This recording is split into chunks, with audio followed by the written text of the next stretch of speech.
Fox Sports. James Shields off to the best start of his 4-year Major League career.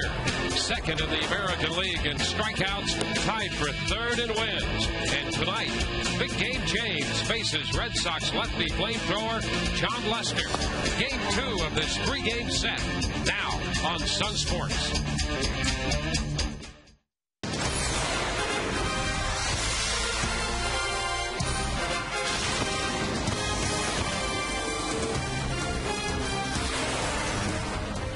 Tonight we welcome you inside Tropicana Field as the Rays homestand continues with Game 2 of their series. It will be the Tampa Bay Rays meeting the Boston Red Sox. Despite dropping last night's game 6-1, the Rays continue to have the best record in the major leagues, a 5.5 game lead over New York, 6 up on Toronto, and 7.5 in front of the Boston Red Sox. The Rays end at 32-13. Hi again, everyone. Welcome to another evening of Rays baseball with Kevin Kennedy. I'm Dwayne Stats. Great to have you aboard. We'll be hearing from Todd Callis in just a few moments. Well, the only run the Rays scored last night came on a home run by Carlos Pena, Kevin. Rays are looking for more offense, particularly Carlos, and maybe they're seeing some signs of that. 3 home runs in his last 5 games. Yeah, and Joe Madden talks about, I'm not worried about batting average. I am worried about run production and scoring runs. And, you know, Carlos in his last 5 games has hit 3 home runs. He's knocked in 4. As you said, he got a pitch yesterday that hit out of the ballpark for the lone run against Clay Buchholz, and there it is right there. An off-speed pitch that Buchholz left up, and Carlos pulled it down the right field line for the big home run. And, you know, on the other side, first baseman slash DH, first baseman in interleague play, that's David Ortiz. He's doing the same thing. He is really on fire right now. He's also hitting for batting average, not just home runs. 8 home runs, 19 RBIs, 361. He's on a roll right now in his last couple of weeks of the season here, especially in May. The slugging percentage right there is at 787 to go with it, and he is turning on the inside fastball right now. And I mentioned this last night. You got to be aware of that because he's expecting the ball in, and when he gets it, he's able to catch up with it. Yeah, and the pitching matchup tonight will be another good one. Anytime these two teams get together, it seems the pitching will be very good. James Shields, the strikeout guy on the staff for the Rays, will make the start. Well, we talked about this for a couple of weeks. I mean, as you look at the AL ranks, the 5th in wins, that's tied for 3rd, to 66 strikeouts. 2nd, and I know Brian Anderson also touched on it, about the directional of his delivery. I mean, it's linear now, going right toward his target. He's not rotating. Therefore, he's getting more velocity in the fastball, greater depth in the changeup, and that's why the numbers are outstanding right now. John Lester really, he pitches as a number 1. He's got a great curveball. His strikeouts are 4th in the American League, and he's really been pitching well the last 5 to 6 starts. I mean, he beat the Twins in a complete game in his last start, so he's on a roll. The Red Sox have had some success overall against John Lester, but they're in for a big battle tonight, in a battle where they got to make adjustments against John Lester. So Lester, 4-2 on the year, has pitched very well since the Rays roughed him up at Fenway Park in the middle of April. And James Shields tonight looking for victory number 6, on with a record of 5-1. Coming up, we have a real treat for you. Todd Callis back as Carl Crawford is all mic'd up during batting practice, and we'll be back with a little fun with Carl in a moment.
Sox and the Rays on a Tuesday night at Tropicana Field. John Lester against James Shields, your pitching matchup. Occasionally, we mic up Rays players during batting practice. Gives you, the fans, a little insight as to what they really are with their personalities away from when the media is there talking to them, and they can kind of be a little looser. Well, today we had mic'd up Carl Crawford, one of the funniest Rays in their history, in addition to being the face of the franchise over the last few years. And here's what Carl had to say during parts of batting practice. Look at Callis. Look at Callis. Look at Todd Callis. Tell him, get your paper. Get your paper, Todd. Let's make this easy now. I ain't that kind of player be doing all that thinking when I'm up there. My swing is perfect to about right here. Hey, lean back and finish high. Okay. Told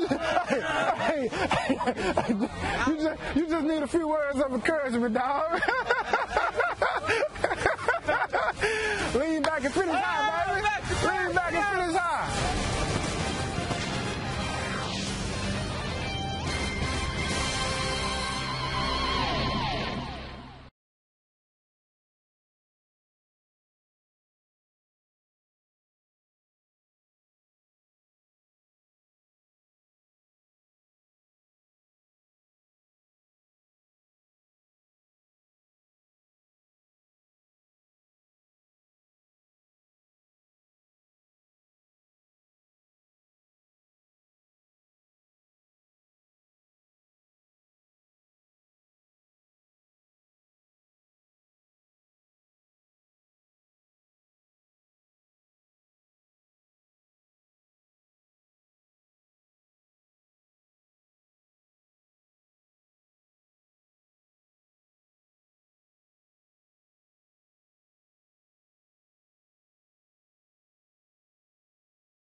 Your Southeast Toyota dealer.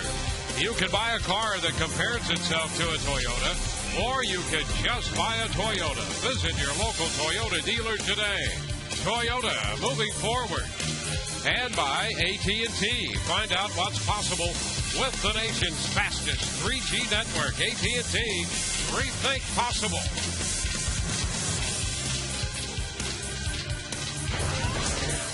From Tropicana Field, the Rays and the Red Sox. The Rays 4-1 against Boston this year, winning all four at Fenway and dropping last night's game here by a count of 6-1. The Boston lineup has Marco Scutaro up in the leadoff spot tonight. Dustin Pedroia again hitting second in front of the third-place hitter J.D. Drew. Kevin Youkilis clean up with David Ortiz, the DH.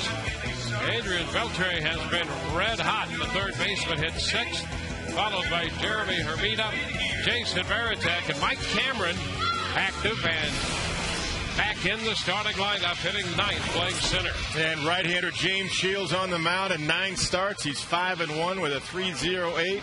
61 in the third innings pitch, and those 66 strikeouts we just talked about in the open. That is second in the American League. 270 batting average against. Pitching extremely well in the month of May. He's 2-1 with a 2.76 ERA overall.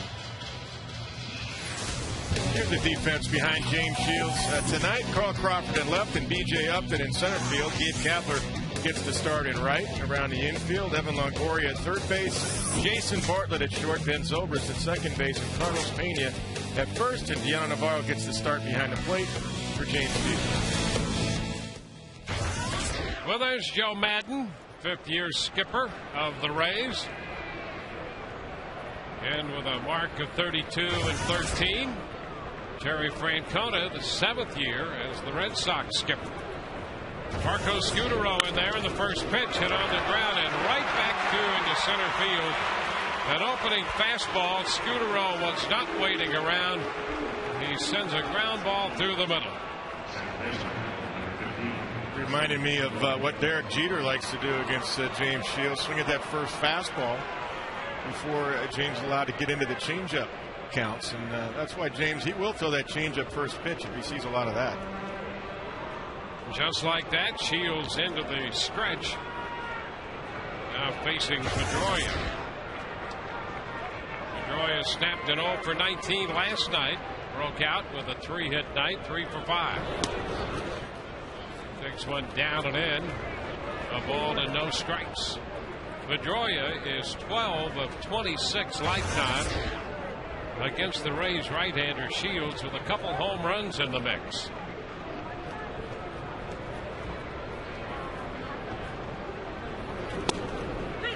That's a strike. Fastball 1-1. Well, Shields, we mentioned, already second in the league in strikeouts.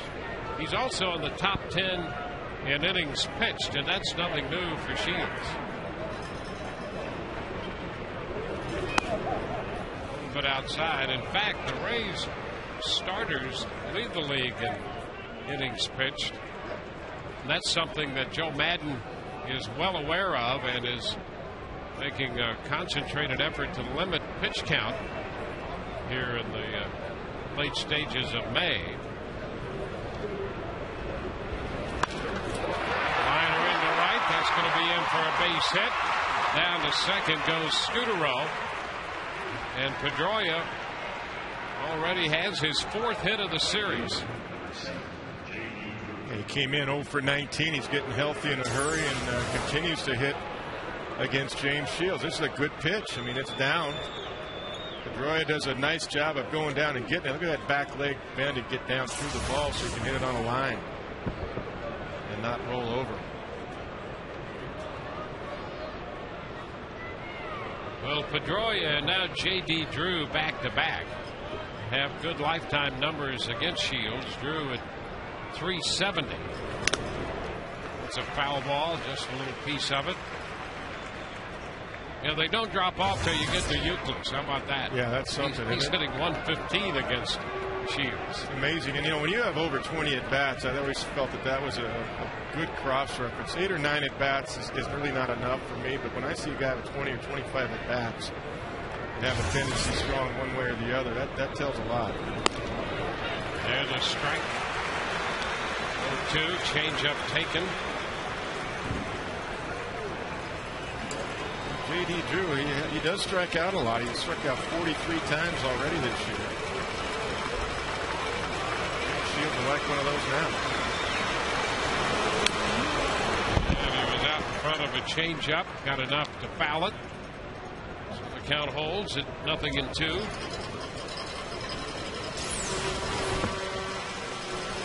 Good depth on the changeup once again. Just got a piece of it. All three of those pitches very well located. Right on the outside corner and down.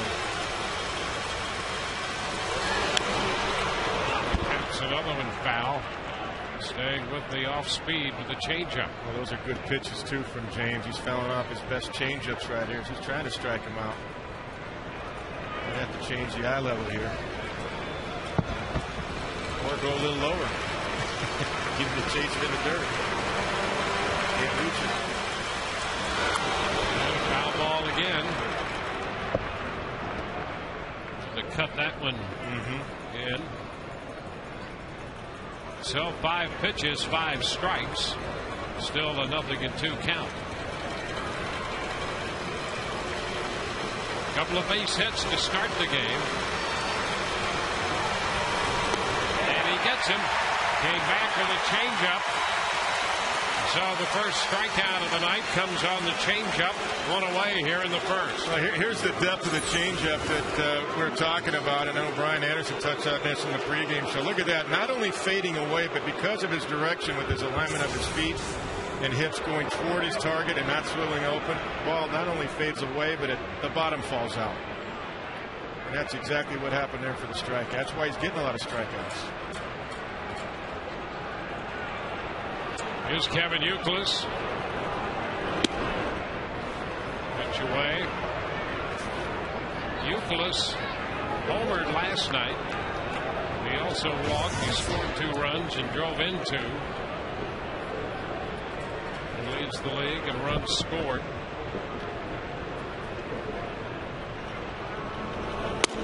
And a strike. A good, healthy fastball right there.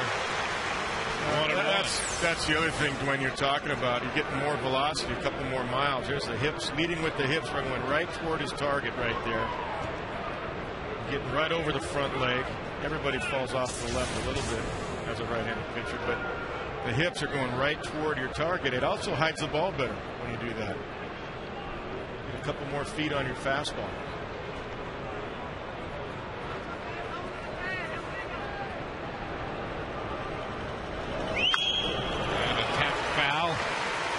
Front of the change. 1 and 2. That's good separation right there. About 93 on the fastball and 84 on the change. Yeah, that's plenty. 8 to 10 miles an hour, 8 to 12 miles an hour, depending. Good differential.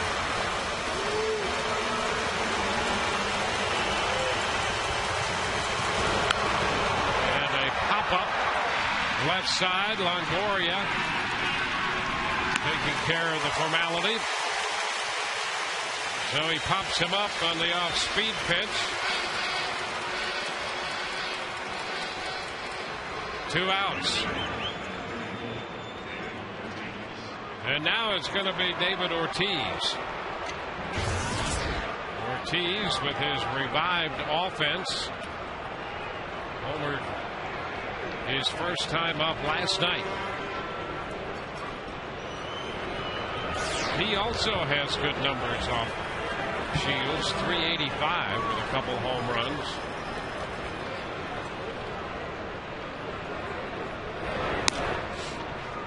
Tips one high, a ball and no strikes. Homered on a fastball off Wade Davis last night. Well, he actually hit location. Wade Davis did. They were trying to go in, but David is all over that. And you saw that just now that James Shields says, I'm going off speed away from this pitch. The league keeps trying to pound him in, and he's proven in May I can still hit the fastball in. 2-0. And he's been looking for that fastball in all month. He had trouble catching up early, but I think he's pitched in enough where he just started to look in there all the time and it's quickened up a little bit. As a result, there's a strike, and it's 2-1 off speed. Yeah, he has quickened up, and just like James Shields has altered his mechanics a little bit, going right toward his target, not rotating the hips open too soon. David Ortiz has done the same thing offensively with the lower half of his body. His alignment with his feet are right toward his target, which is the pitcher's movement. Not as open with the setup.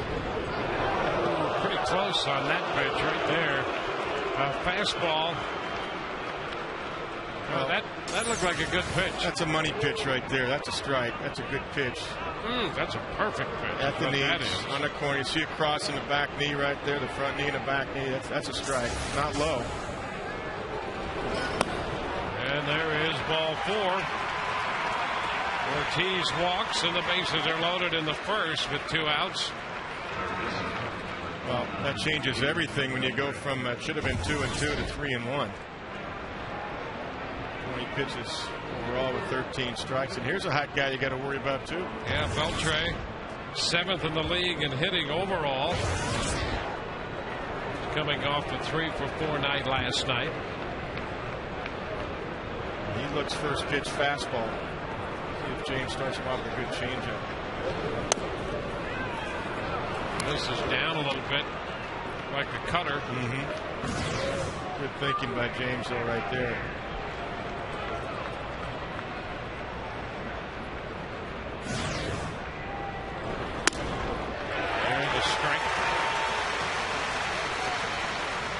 can throw the first pitch cutter or first pitch changeup. That just opens it up for your fastball. Now when you throw the fastball, you surprise those early fastball hitters. And a fly ball lined into left. Crawford's there to make the catch, and that retires the side. They leave him loaded. We go to the bottom half of the first. No.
Rounding out the lineup. And John Lester coming off a great start. Complete game victory over the Minnesota Twins. 9 starts overall, 4-2 record, 3.47 earned run average, and the 63 strikeouts are 4th in the American League. So here is Bartlett.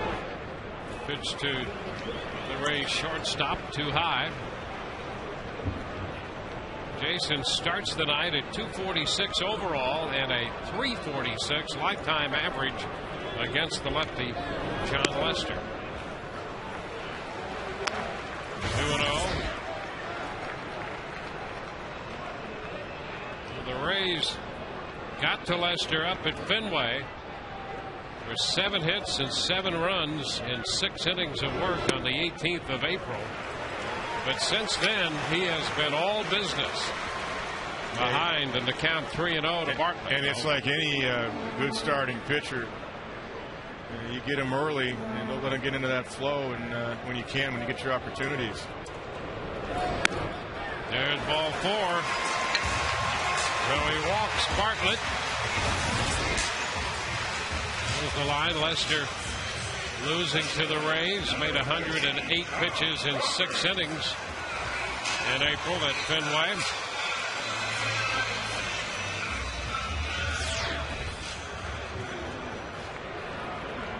Carlos Pena opened the scoring that day for the Rays with a 2-run homer in the 2nd off Lester. Now here's Carl Crawford.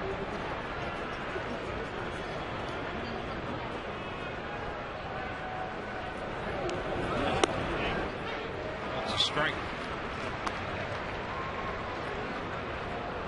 Carl's now 10th in the league in hitting. Batting .322. 7 of 14 in his last few games.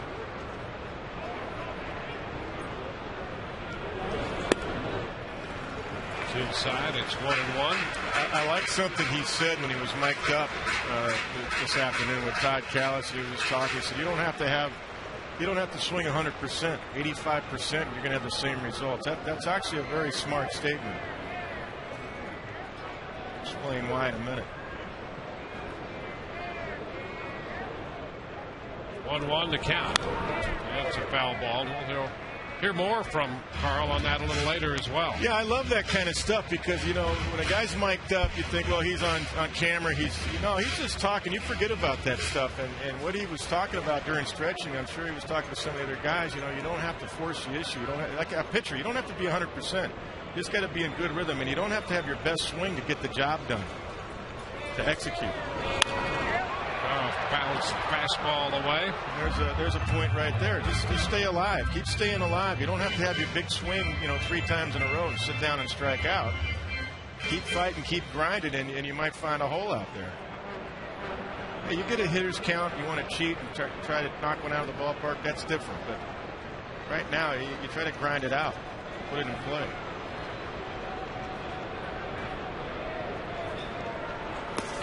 Slow it away. Veritek shifting to get in front of that breaking pitch. It reminded me when I heard Carl say that of being with Felipe Alou, the Montreal manager, and I was working with him as a bench coach. He used to tell his son Moises, who played for us at the time, you don't have to have your best swing to get the job done. And that always stuck with me. I thought, that's really true.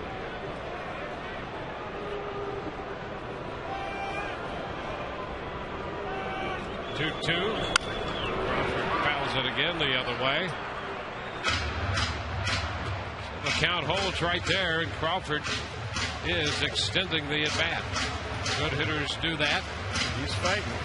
We've seen him really the last couple of years do that better than at any other time in his career. That's a sign of a maturing hitter.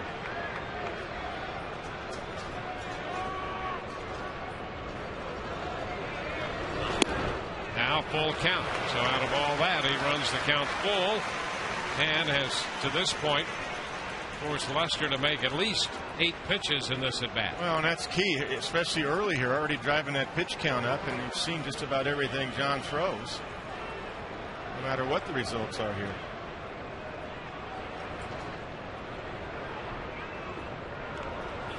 And ball 4. Back-to-back walks, and the Rays have 2 men on. Just a great at bat right there. Let's take a look at the defense for the Red Sox tonight.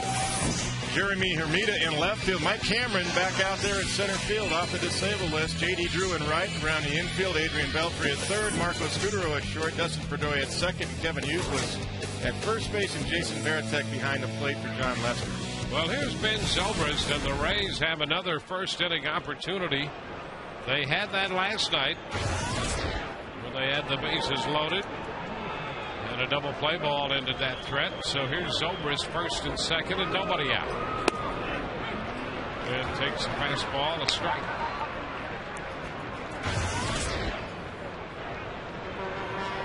Ben has swung the bat very well lately.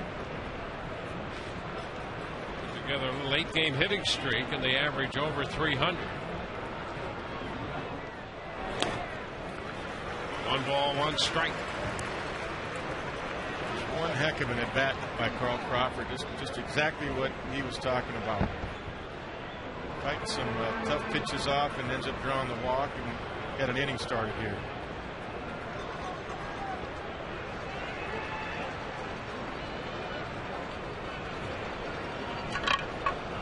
One and 1 to count to Ben.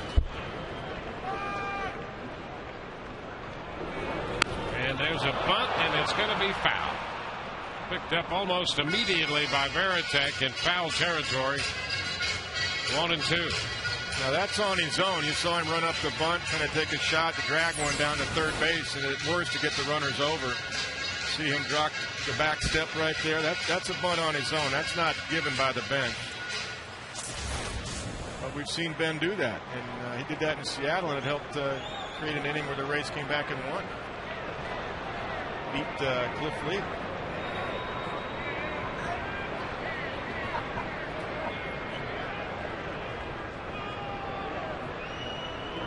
The 1-2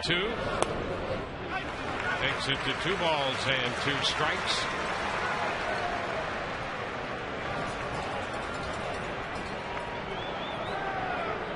like to get to a situation where you could put a run and hit on it.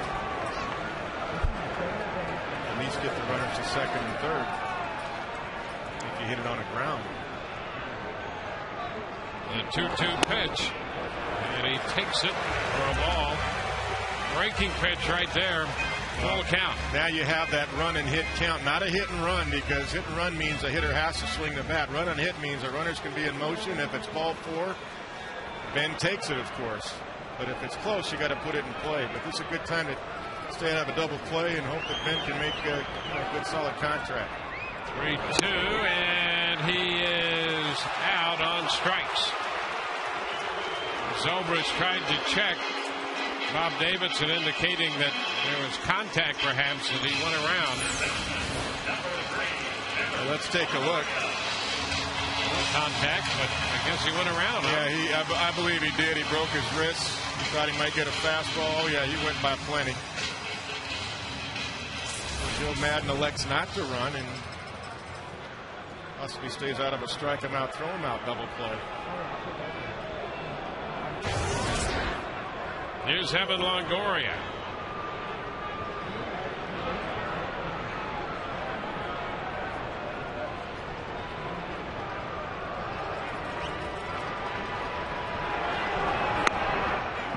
And a fastball in the upper part of the zone for a strike.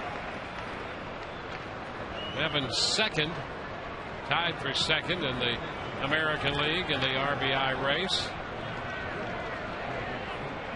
Miguel Cabrera of the Tigers by a couple. And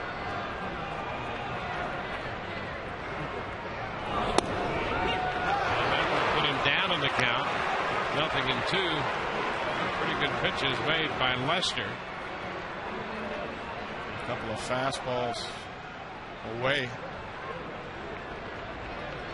Number 7, we've seen him go that way. He can go the other way with anybody.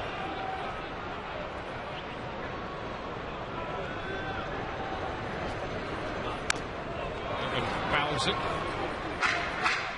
And a piece of the breaking ball. I don't think that's what John Lester wanted, that curveball. That's not a put away strikeout curveball right there. 0-2. Evan, I think his eyes lit up. Got out in front a little bit. That was a hanging curve right there.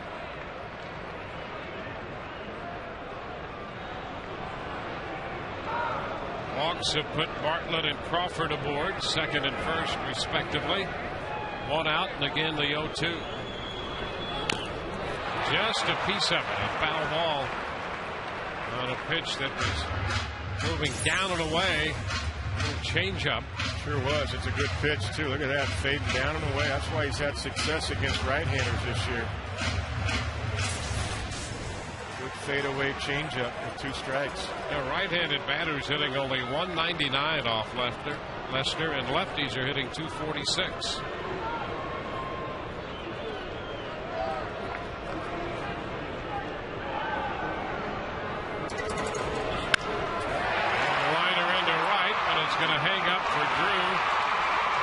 Tags. He's on his way to third. He'll be there with 2 gone.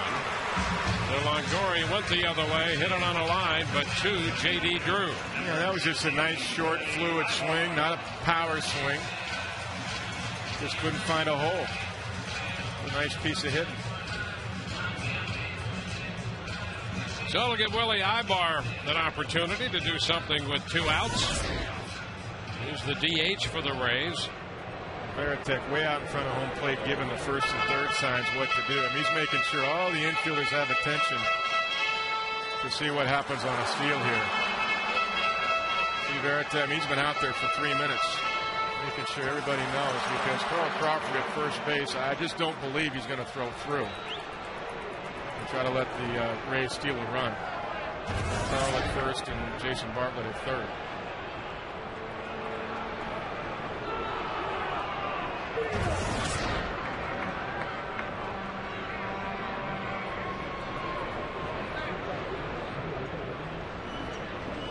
Ibar hits it on the ground toward the middle. Scudero with the throw to first.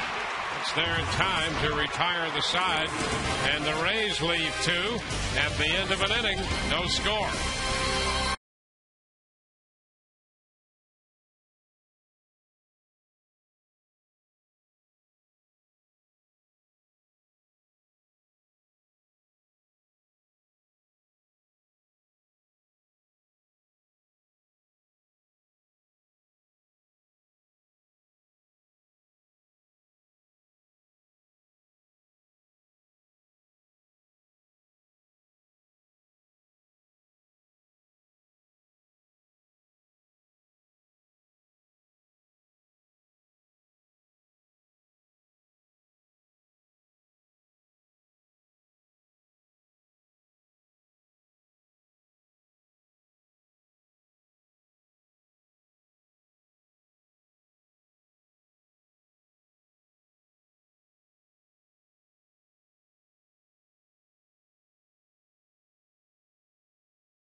to work in that first inning, even though they didn't score.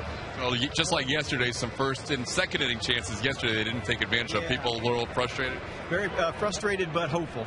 All right, now on the rundown, you've also got a story going on with Joaquin Benoit now. Joaquin Benoit and the story about how he came back after missing the entire 2009 season following rotator cuff surgery. Quite a story, and you can't argue with the numbers. 9 straight strikeouts. It's on the rundown, the blog that Dave does on FoxSportsFlorida.com. Guys, we'll be live chatting all night long. Back to you. And the first pitch in the second inning to Jeremy Hermida. Fastball for a strike. Varitek next, and then Mike Cameron. Shields delivers low this time. His fastball has been up around 93, 92, 93. Change about 83, 84. Ground ball second base. Zobrist with the pickup. Hermida's out of there. His cutter tonight, 87, 88. Well, if he stays down there, he's gonna make a living. He's been down so far. This ground ball out.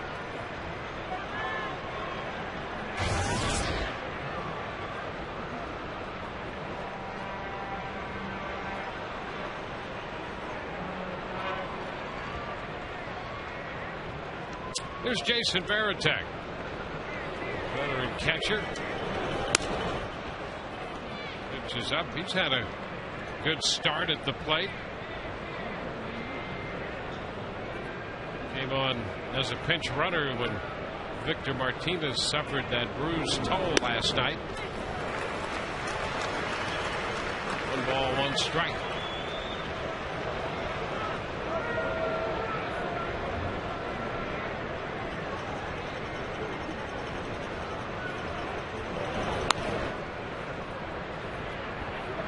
Two balls and a strike.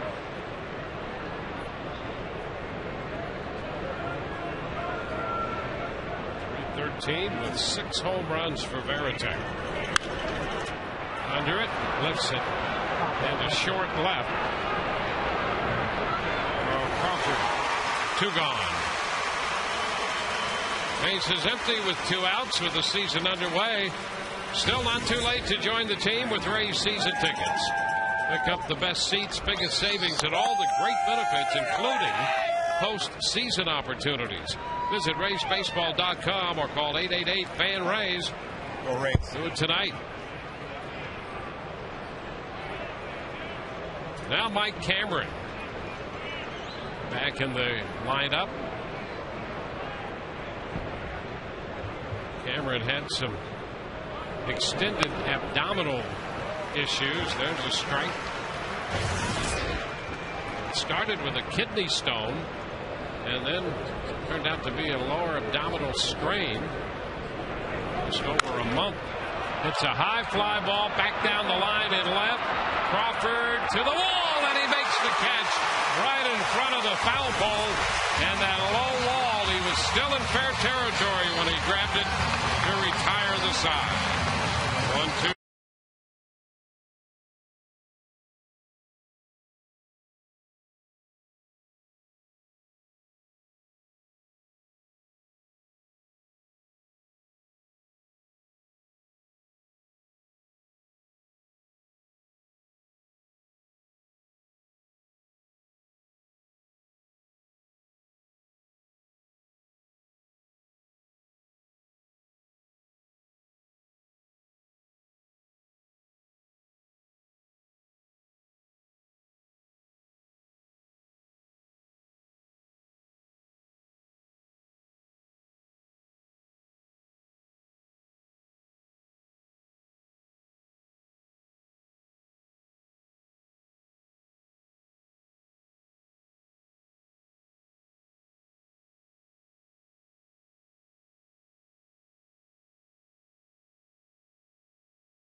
Comfort, I think it would have either short hopped the wall or hit the wall from the green on the base of the wall. I don't think it would have even hit the top of it, but that doesn't matter. He saved at least a double. And Shields was pretty relieved. Carlos Pena hits one on the ground foul against the shift. Strike one. Carlos had 191 with 8 home runs. He hit a home run last night. It came in the 4th inning. And he has good numbers against John Lester. 310 with 5 home runs off this very good lefty.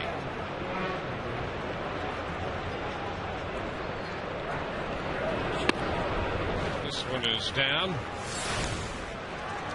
Carlos connected at Fenway in April off Lester. Good looking swing right there. That was a fastball away that he went with dead center field. Pops it up, foul. It's out of play, and it's 1-2.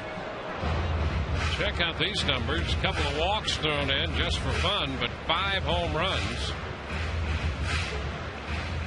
You know what he did on Lester at Fenway? He got a first pitch fastball and jumped on it. Yeah, and that's a pretty good cross reference. 29 at bats. That's a lot of appearances.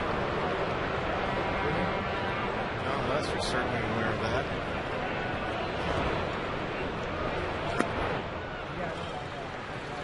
Two balls, 2 strikes. Rays put the first 2 men on in the first inning and left them that way. A couple of walks from Lester. And a popper. Off-speed breaking ball, and Pedroia makes the catch.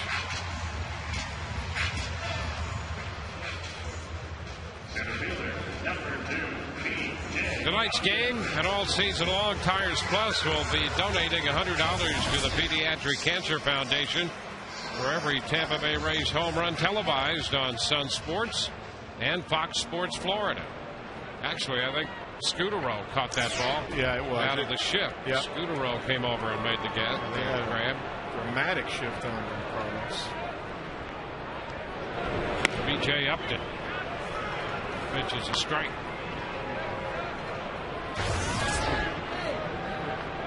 BJ now at 215.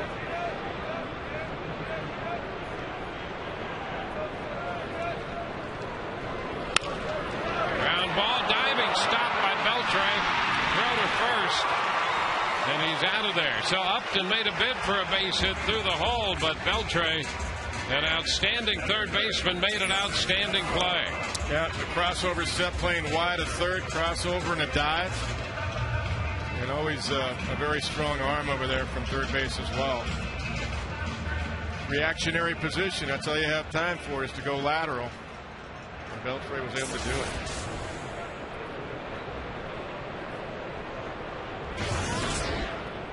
Deoner Navarro. He takes fastball in for a strike. The Rays overall hitting .260 as a team, .235 against lefties.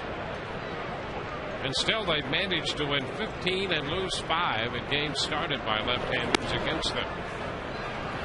It's 1-1. Yeah, and that .260 batting average is really kind of right in the middle of the pack, and not just the American League, but all of baseball. 16th in batting in baseball. Pitch is down, and that mark of 15 and 5 in games when opposing teams start a left-hander. That's the best there is in both leagues. Well, they've seen enough of them the last 3 weeks, I'll tell you that. There's some good ones out there in Major League Baseball today. Lester, Sabathia, Cliff Lee, twice I mean Cliff Lee. Ground ball for Scudero. Throws in time. 1, 2, 3. Go the Rays. We head into the third. No score.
I think we got one of the best defenses in the league, and as far as I'm concerned, the best outfield. So, I like to go out there and do my thing and know the defense is behind me. Shields has been picking up the strikeouts, but when you put the ball in play against this Rays D, a lot of times it turns into an out. Guys, back to you. Well, it really seems as if the Rays nightly make 3 or 4, maybe 5 outstanding defensive plays. It's just a matter of form, it seems, for this team. Top of the order for the Red Sox. Here's Marco Scutaro. Taps it foul outside of third base. Strike one. Boston 4 games over 500. That's a high water mark for the Red Sox this year at 25-21. Terry Francona's team winning 6 of the last 7 games. Down to third on a line caught by Longoria. Scutaro's swinging at every pitch he's seen so far, only 3, but he's not wasting any time. That was a breaking ball. And he kind of left it middle in right into his swing, and Evans right there hugging the line. Make the play, a little crossover, and tracks right into the glove.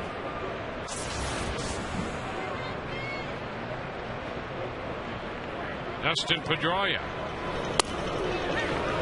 An opening breaking ball. He takes that for a strike.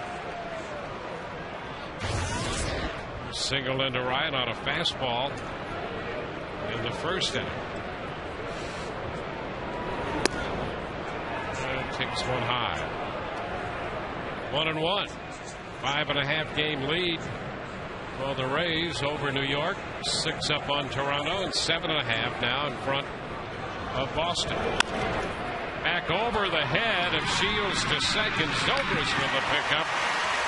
Then makes the play to get Pedroia. Nice effort there by Shields. Right over his outstretched glove. Yeah, there's that defense you're talking about behind James Shields. Gets right over his head, but there's Ben up the middle shading, charging, backhanding before it takes the second hop. Throws a strike over there to Carlos.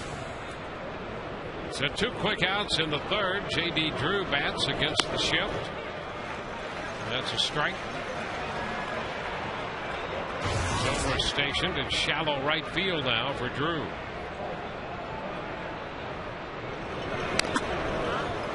And just a little piece of it foul. Curveball. Yeah, he's breaking out the curveball here in the second time around the lineup. Interestingly, too, Kevin, that's a pitch that Madden seems to like at times better than Shields likes it. Yeah, no, I've heard that. He's got a pretty good one. Cutter right there. It just changes the eye level of the hitter, the eye side, the depth of that. Right over the top, going straight down. Ball, 2 strikes.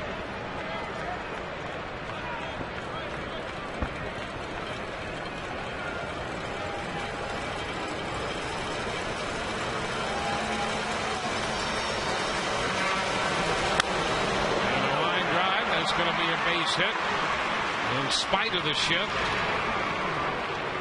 Drew is aboard with a 2-out single.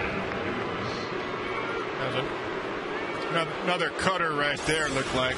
Let's take a look. There's the shift, and Drew was able to beat it. Cutter kind of came into his swing a little bit flat.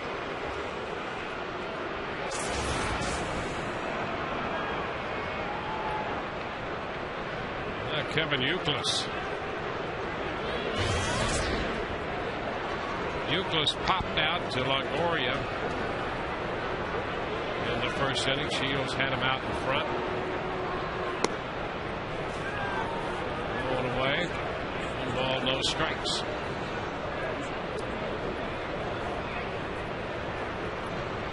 It seemed for a time, particularly last year, that Shields relied on that cutter a lot.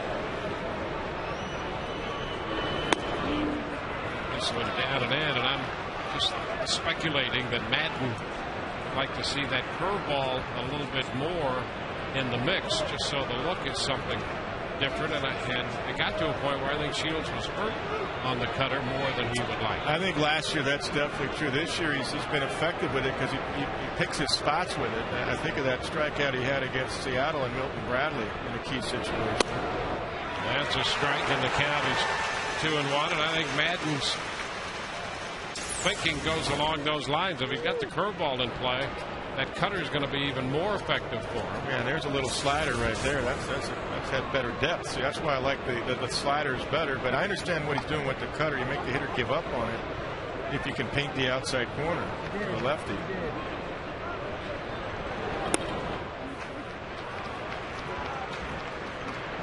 Three balls and a strike now.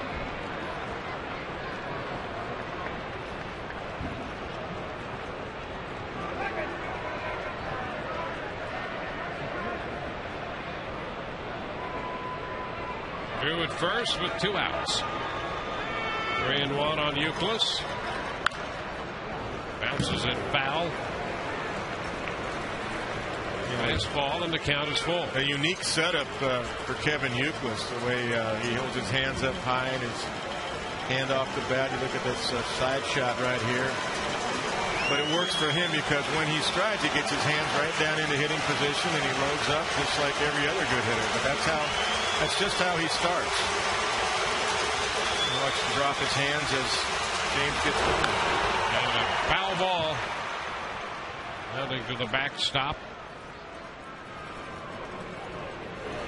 We're in the top of the third. Shields and Lester in the middle game of this series. Garza and Lackey tomorrow night, another great pitching pairing.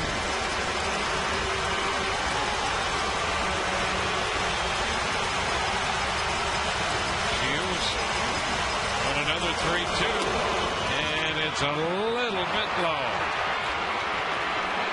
Second walk given up by Shields. Euclid goes to first, and Drew pushed up to second. He's just got great pitch recognition. That's why he's right at the top in on-base percentage and walks. I mean, he just recognizes right out of the hand if it's going to be a strike or not and what the pitch is. I mean, he wasn't fooled at all by that pitch. That's why he's tough. He really is the toughest guy in their lineup to face. And they have some good ones. Now it's David Ortiz.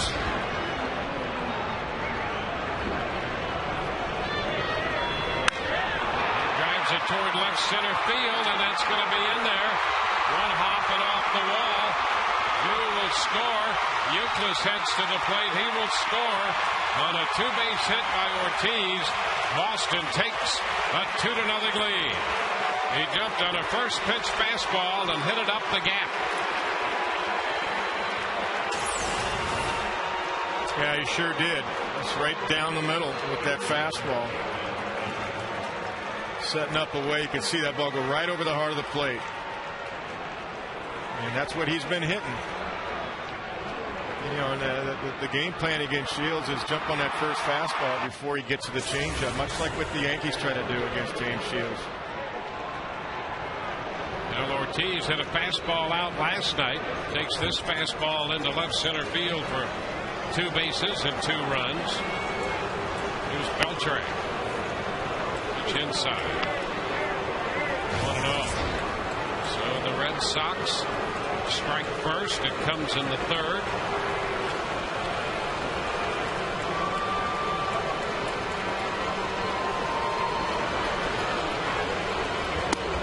There's a strike on a fastball. 1-1.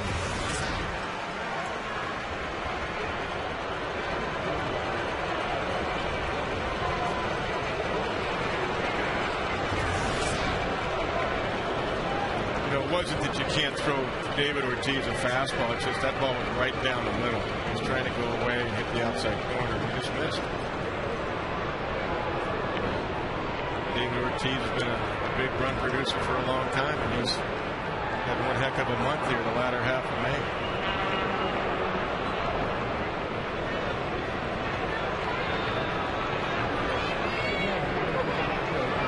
The Red Sox come in here off a series win over the Phillies in Philadelphia. And last night's win. They won 3 straight.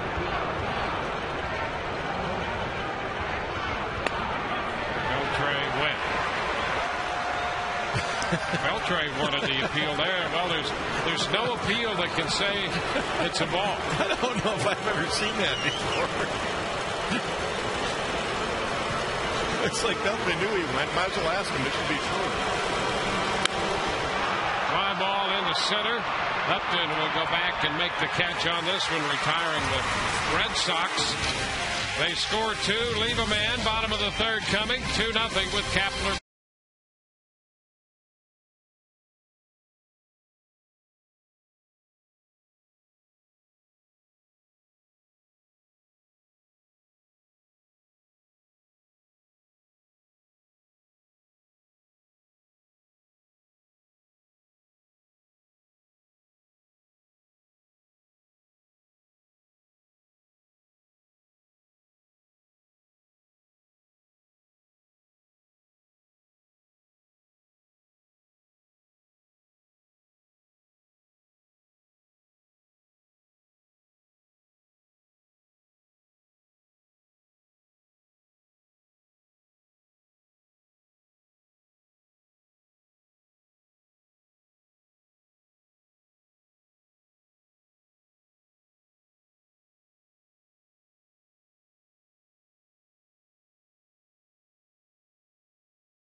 Set to lead off the home half of the 3rd.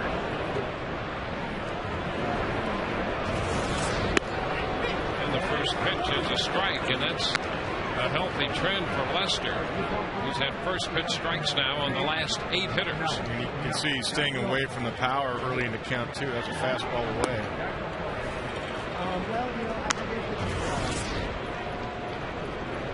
1-1 the count down to Kapler. He's facing a tough lefty tonight in Lester. Belcher to 3rd.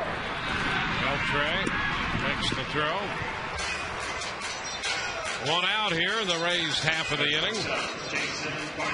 You know, we've had the revival of David Ortiz, but I'll tell you, the most encouraging thing you have to think for the Red Sox is the revival of their starting pitching. Through the first month of the season, their starters had a .521 earned run average, and in the past couple of weeks, it's been down around 3.5. Well, and that's surprising because, you know, you're looking at John Lackey right there. There's Tim Wakefield, but at the start of the rotation with Lester and Beckett, which Beckett's in the DL. You would think with Lester, Beckett, and Lackey, you'd never see them in the 5s. Just with those 3 alone at the top of your rotation. You know, for about a month, they struggled to average 5 innings per start with that hefty ERA. 1-1, but it's been different the last 14 starts. Their starters have gone 9-3 with a .358, and they've gone 7 or more innings 9 times. And that's given them the stability to put together a positive move. Daisuke came back. He threw a good game the other day.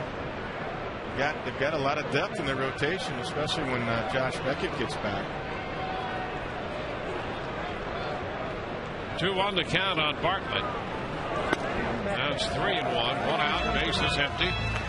Carl Crawford is on deck.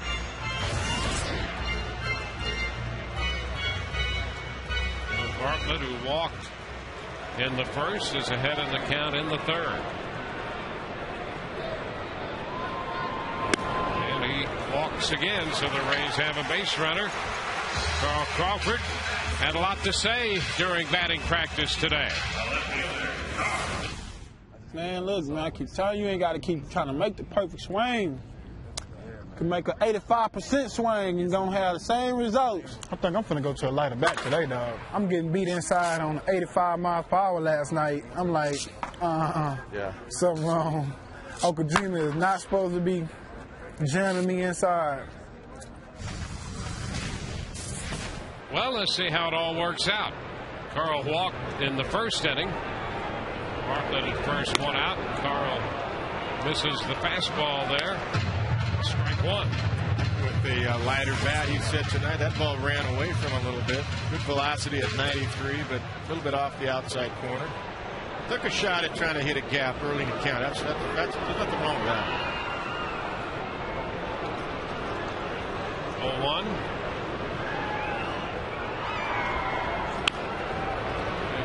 Taps this one foul. He's out in front of the curveball, making a little contact.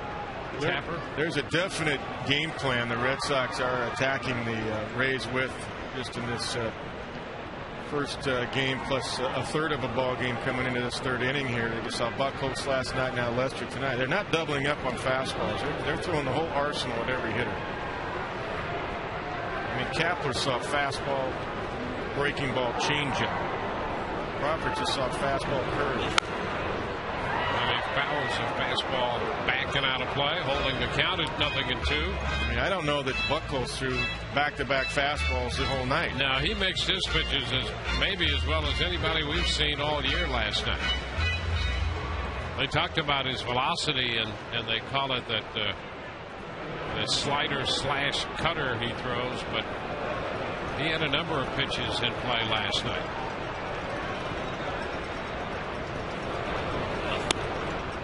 Away. 1 ball, 2 strikes.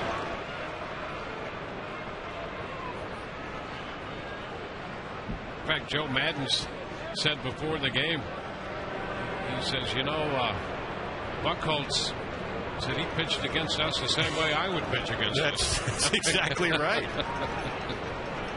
This is a good fastball hitting team.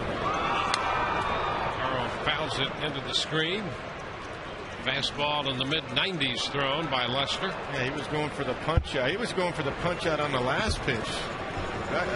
Veritek wanted the fastball up, and he missed way wide. He went right back with 95 there, humped it up a little bit.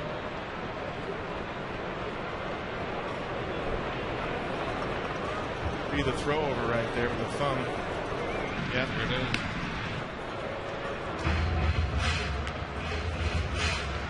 Veritek stick his thumb out. That's just to keep Jason Bartlett honest. That's the throw over sign coming from the bench. Veritek looking in to get the sign. It's a throw over, step off, pitch out.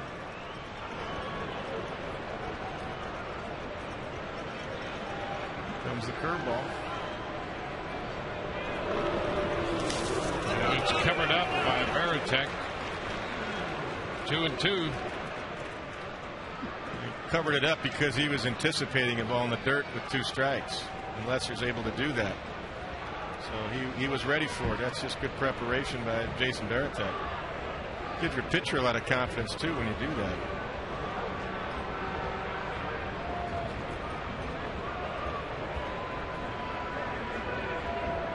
The Rays have had 3 base runners, all on walks.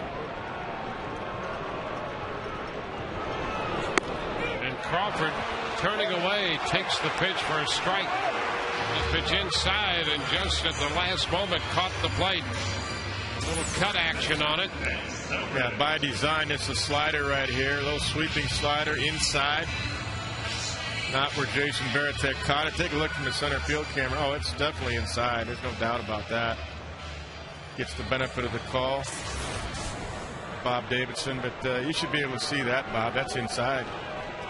Did not cross the plate over the black of the plate. Your slot as an umpire is in between the hitter and the catcher, and that's where your eyesight lies, right over the inside corner. And he gave Lester that one. Here's Ben Zobrist. Another toss to first on Bartlett. One thing for the hitter to be fooled, which Carl was not, he just turned in to get away from it, but the umpire shouldn't be fooled. No, you're not hitting. The hitter is. It's a good at bat by Carl Crawford. That's a shame. That missed by plenty.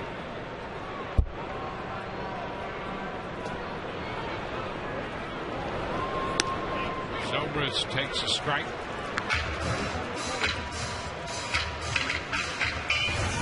So Lester has that slider in play as well. He'll cut it. He'll throw a slider, fastball, the variations of the fastball, two-seamer, four-seamer, and a change-up, curveball.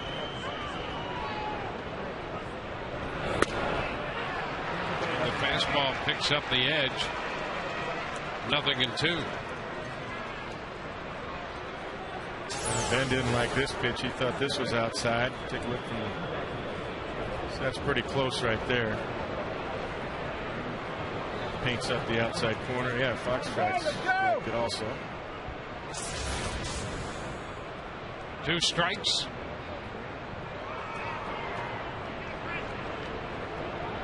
Over to first. Bartlett back in.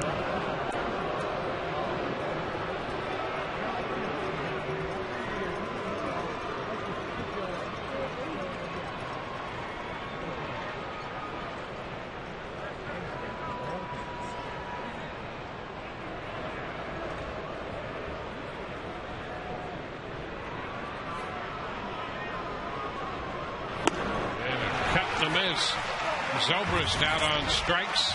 Ray's going to walk and leave a man. We're through 3 with the score 2-0 Boston.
On to the 4th inning. 2-0 Boston on a double by Ortiz in the 3rd. Time for our AT&T trivia question. Who's the only Rays pitcher to lead the American League in strikeouts? James Shields started the night 2nd in the league in strikeouts so far this year. First pitch strike thrown to Hermida. 1-1. Shields had a chance for a very low pitch count 30. He had 2 outs just 5 pitches into the inning. Wound up throwing 22 pitches and giving up a couple runs. 1-2 to Hermida. He had Drew in the hole with 2 strikes, and Drew a hanging cutter that he beat the shift on, and that opened up the inning. 2 outs. And there's strike 3 call. Hermida out of there. The second strikeout tonight for Shields. That's where that pitch is effective, because he'll hit the back door with that cutter right here. That's a good one there. So that's late break, tight, right over the outside corner. Hitter gives up on it.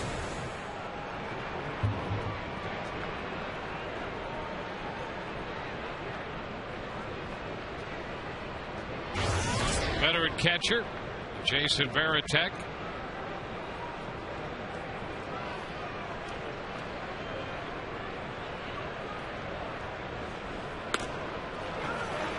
Shields throws him a strike. Varitek with 6 home runs and limited duty. He's averaging a home run every 8 at bats this year. 1-1.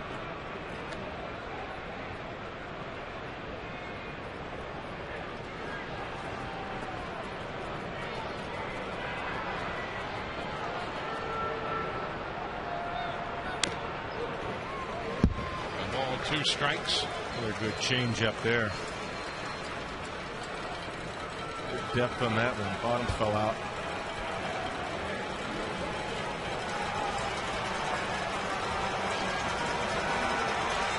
Shields ahead of him.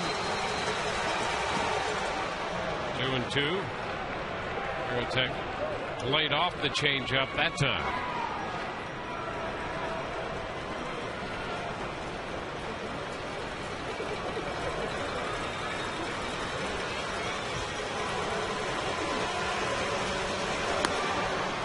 Count is full.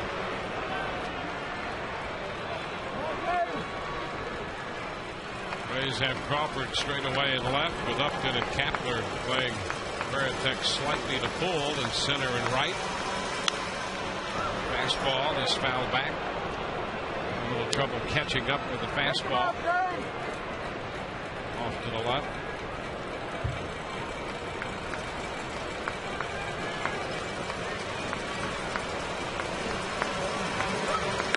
Swing and a miss. He got him. Started that pitch wide. It cut across, and a swing and a miss. 2 gone.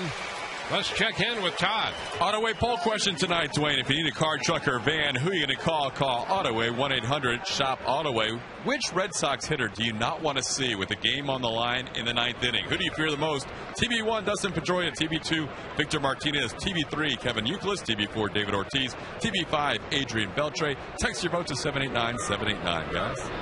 Mike Cameron. That's a strike. Boy, you don't like to see any of those guys with the game on the line, really. No, I mean, Dustin's been an MVP and Rookie of the Year. Beltre's on fire right now. Youkilis is on fire, and David Ortiz is swinging about well. And that's why the Red Sox are over 500 now. The strike is intimidating as all of those guys are, or can be. I really still think it's Pedroia and Youkilis that are the toughest with men in scoring position if the game's on the line. Yeah, I do too. Youkilis, I mean, Pedroia has power too. He's got 8 home runs, but Youkilis right now is the guy for me. Cameron's out on strikes. Shields strikes out the side. One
239 strikeouts.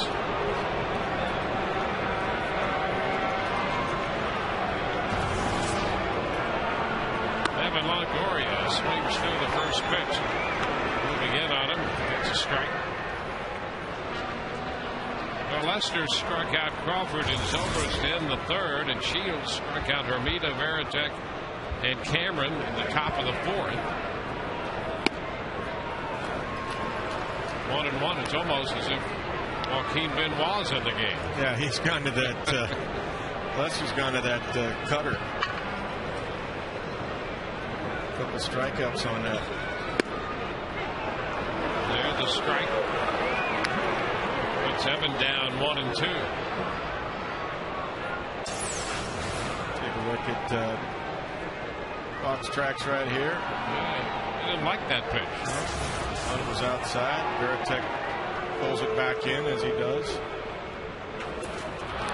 And a swing and a foul tip strikeout.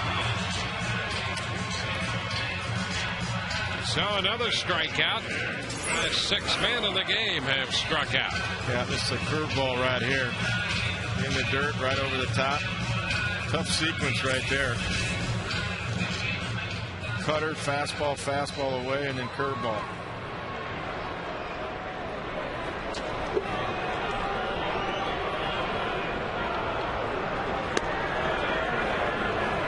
It's outside to Willie Ibar. 1-0.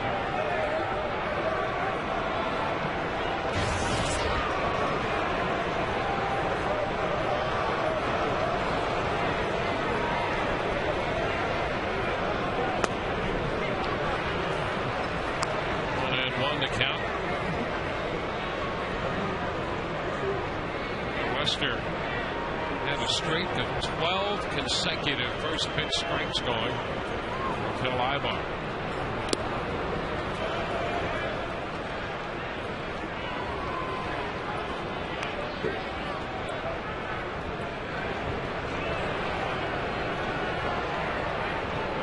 So he's been ahead in the count. If you're behind this guy, that's a tough place to be. Sure is. He's got a couple of different put-away pitches. Power fastball, good overhand curve. That's a strike. There's Bob Davidson. What do you think? No, boy, I'll tell you, he's given Lester a few of those, and they've taken advantage of it. Sure has. As a catcher, you say, hey, you're getting a few inches off the outside. Let's just stay out there. Not that far. 3-2. Change-up right there.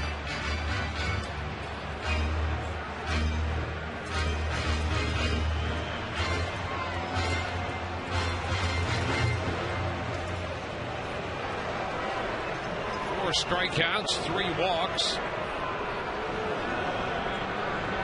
He's looking for their first hit. 1 out into the 4th.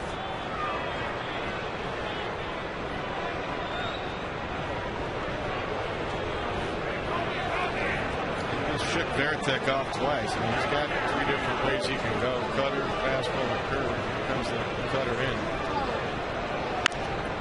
And it's bounced foul. Ibar stays alive.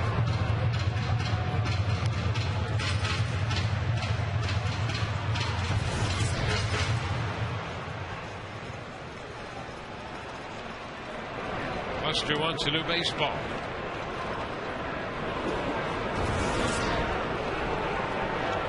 He's 4-1 against the Red Sox this year.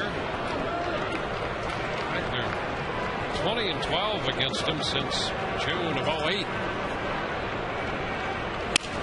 And a broken bat on this foul ball.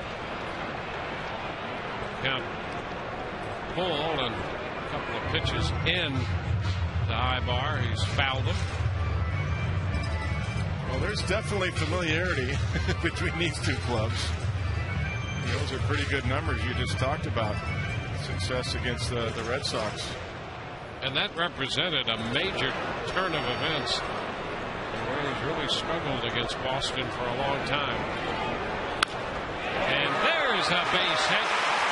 Fastball ball stroked into center field, and Ibar makes the turn. Will hold at first with a 1-out single in the 4th. Well, there's what Carl Crawford was talking about. You don't have to be 100% of your swing. 85% is enough to get the same results. This is 85%. Look at that. That's just a nice little short contact swing. I'm not going to strike out. I'm going to make contact, and he centered it. And look how crisply that ball shot into center field by just shortening it up on your swing and put it in play.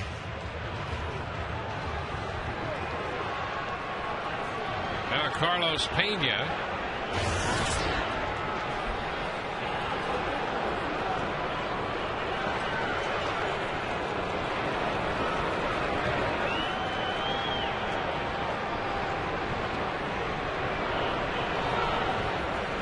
Carlos popped to the shortstop his last time. The shortstop position behind the bag at second, a little bit on the first base side with the shift. 1-0 the count.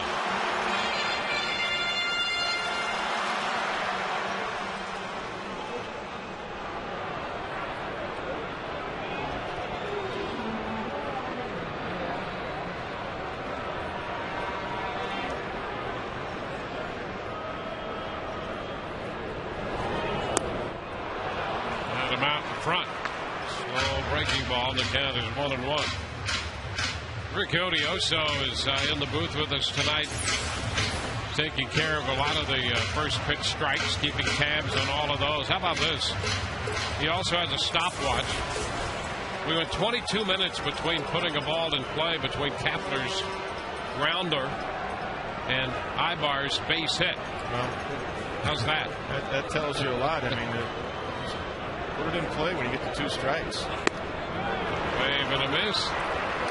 The count is 1-2.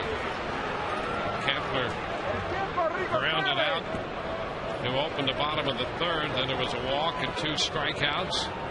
Red Sox struck out in the top of the 4th. Longoria struck out to open the bottom of the 4th. And then finally, Ibar got a base hit and put a ball in play.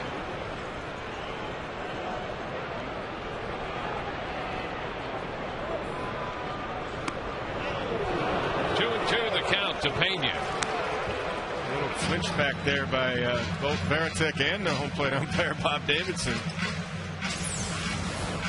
Take a look at the overhead shot. It looks like from the overhead it might have caught the corner. I understand why there was a flinch. I got a break this time. That pitch. It's high. And the count goes to 3-2 to Carlos Pena. 1 on, 1 out. I'll tell you one thing, for only having 1 base hit, the Rays have pushed that pitch count up to 70 now, right? 70. That was from 70, right? Man. 41 strikes. 3-2 and strike 3 called. They dropped that one right in there. Cut it. Strikeout number 5 on the night for Lester. There's a lot of base hits to left field with 2 strikes. If he can just put it in play, that's a good pitch by Lester, and that's a pitch Carlos just guessed wrong on it. You know, he's able to put that in play and shoot it to left field. Well, there's B.J. Upton. He made a bid to get one through the left side, but Beltre denied him that in the 2nd. Threw him out. And it has been a struggle for B.J. as well.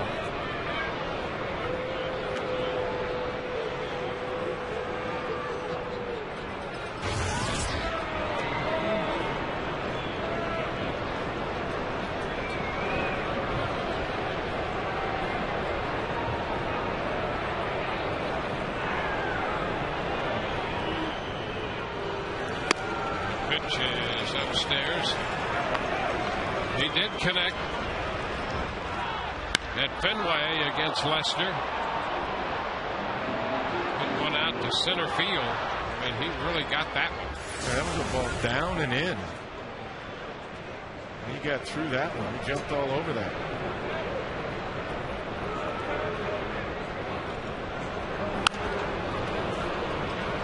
It's 1-1. 1. So Ibar's at first, 2 outs.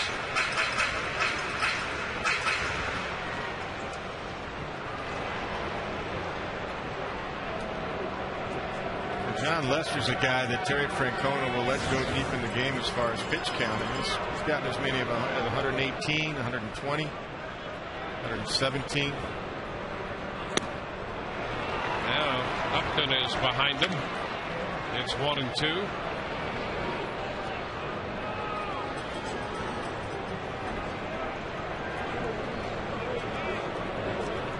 Terry Francona, the Red Sox skipper.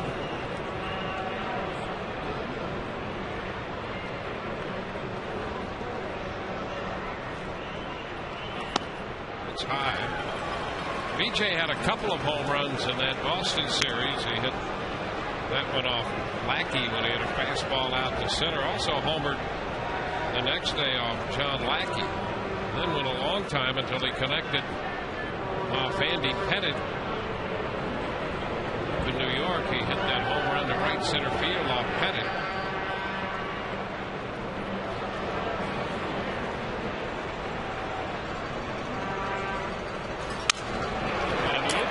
To the right side, Pedroia gets out there and makes the catch to retire the Rays in the bottom half of the 4th. No runs, 1 hit. Man left on base.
James Shields through 4 has given up a couple runs, 4 hits, posting 4 strikeouts.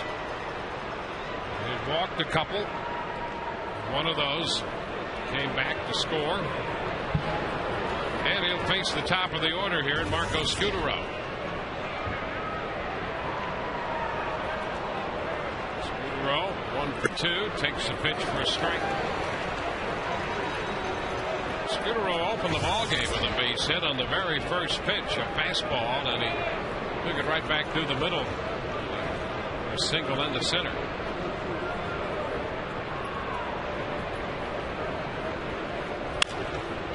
Bouncer down to third. Longoria on the short hop makes the play. Scutaro is out of there. Time for the Keep Your Edge Spotlight, brought to you by Just for Men Mustache and Beard, and both pitchers. James Shields utilizing the strikeout. John Lester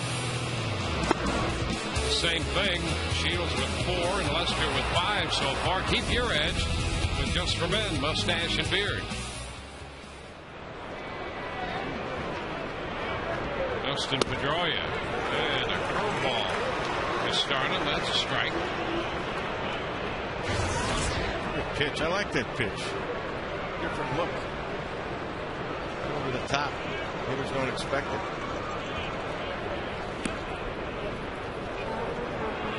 1-1 the count.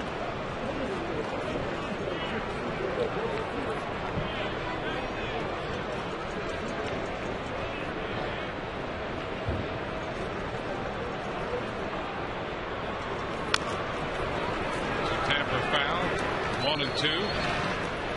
Red Sox left the bases loaded in the first. Did not score.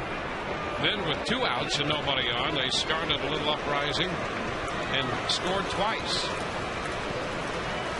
Double by Ortiz, driving in Drew and Euclid.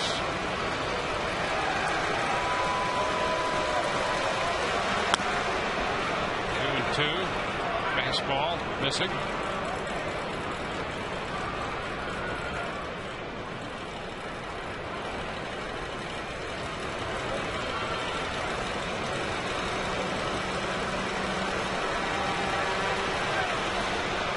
And that will take the count full.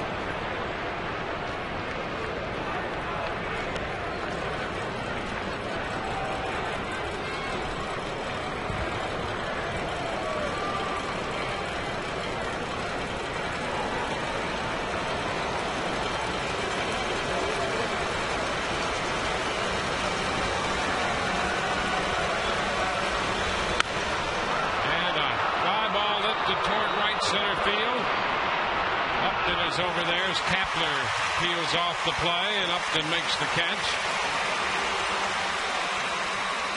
2 outs.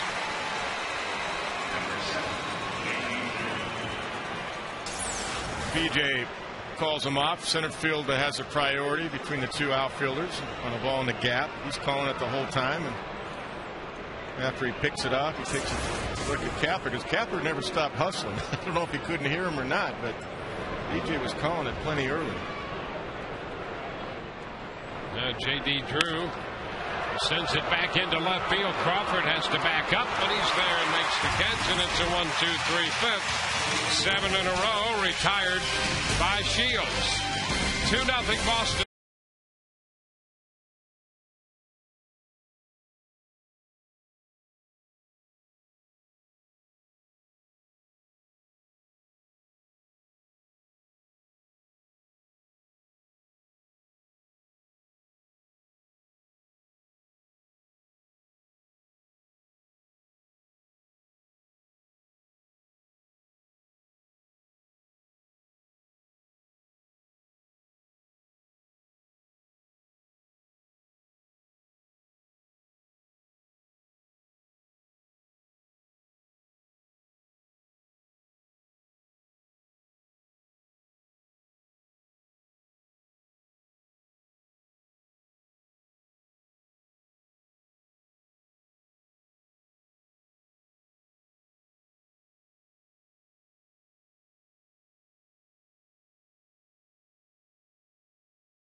That's matched each other pitch for pitch.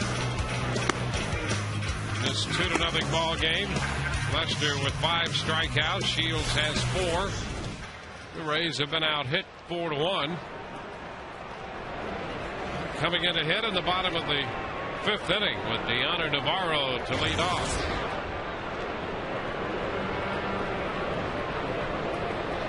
Navarro started the night at 188. Lifts the fly ball into center on the first pitch, and Mike Cameron is there to catch it.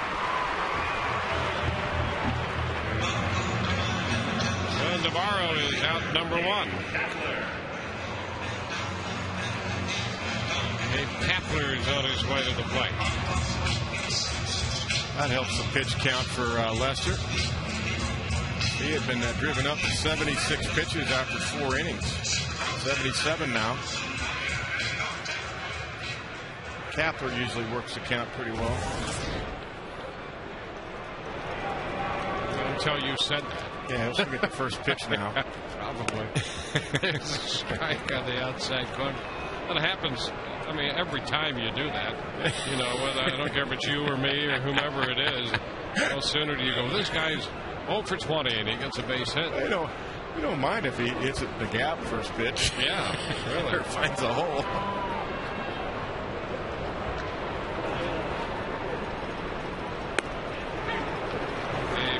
Down in the count, 2 strikes. And I'll tell you what, he painted him up on the first pitch fastball the way. There's nothing you can really do with that. That one was just get it over curveball and bit the outside corner.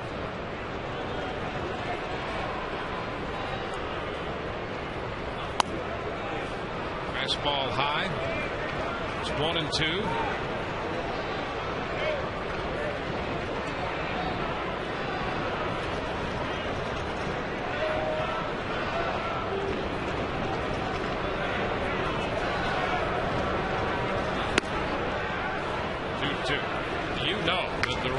Fully expected the Red Sox to be in this race, and that's why Joe Madden emphasized that it was so important for the Rays to get off to a good start, and they have done that. Yeah, that's exactly right. And they put themselves in a situation where, you know, hey, a nice lead right now. Strike 3 called, and Kapler has a couple parting words for Bob Davidson on that one. And I don't know for sure if that was a strike or not, but the Rays have had a couple of pitches, right-handed hitters especially, off the plate called strikes. And let's take another look at that. Well, he's getting plenty off the outside corner. We already talked about it. Look at Veritek pull it in. I mean, that tells you right there it's a ball. Look at the overhead shot. That ball's a good 6 inches offside. See where it crosses the other line there of the batter's box? That's 6 inches away from the edge of the plate. And one heck of a terrible call by Bob Davidson. And there's a strike out there. So he's showing that he will call that pitch on a right-handed hitter. He did not call the outside pitch on a left-handed hitter. No, but he called the inside cutter / slider to Crawford, and it was inside as well, about 4 inches. So he's calling. He's given that side of the plate. It's tough enough. The plate is 17 inches wide. It's tough enough when it's 23 inches wide to hit.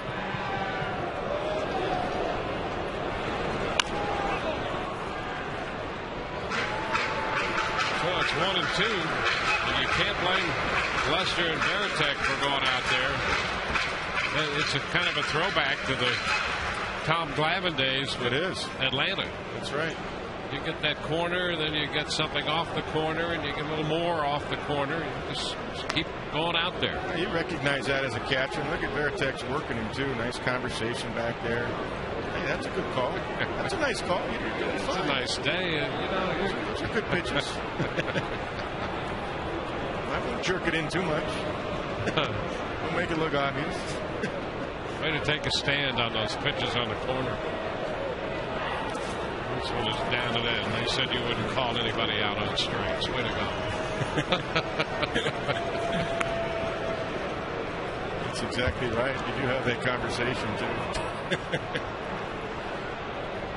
2 outs, bases empty. 2-2 the count to Jason Bartlett. JB has walked twice in this game.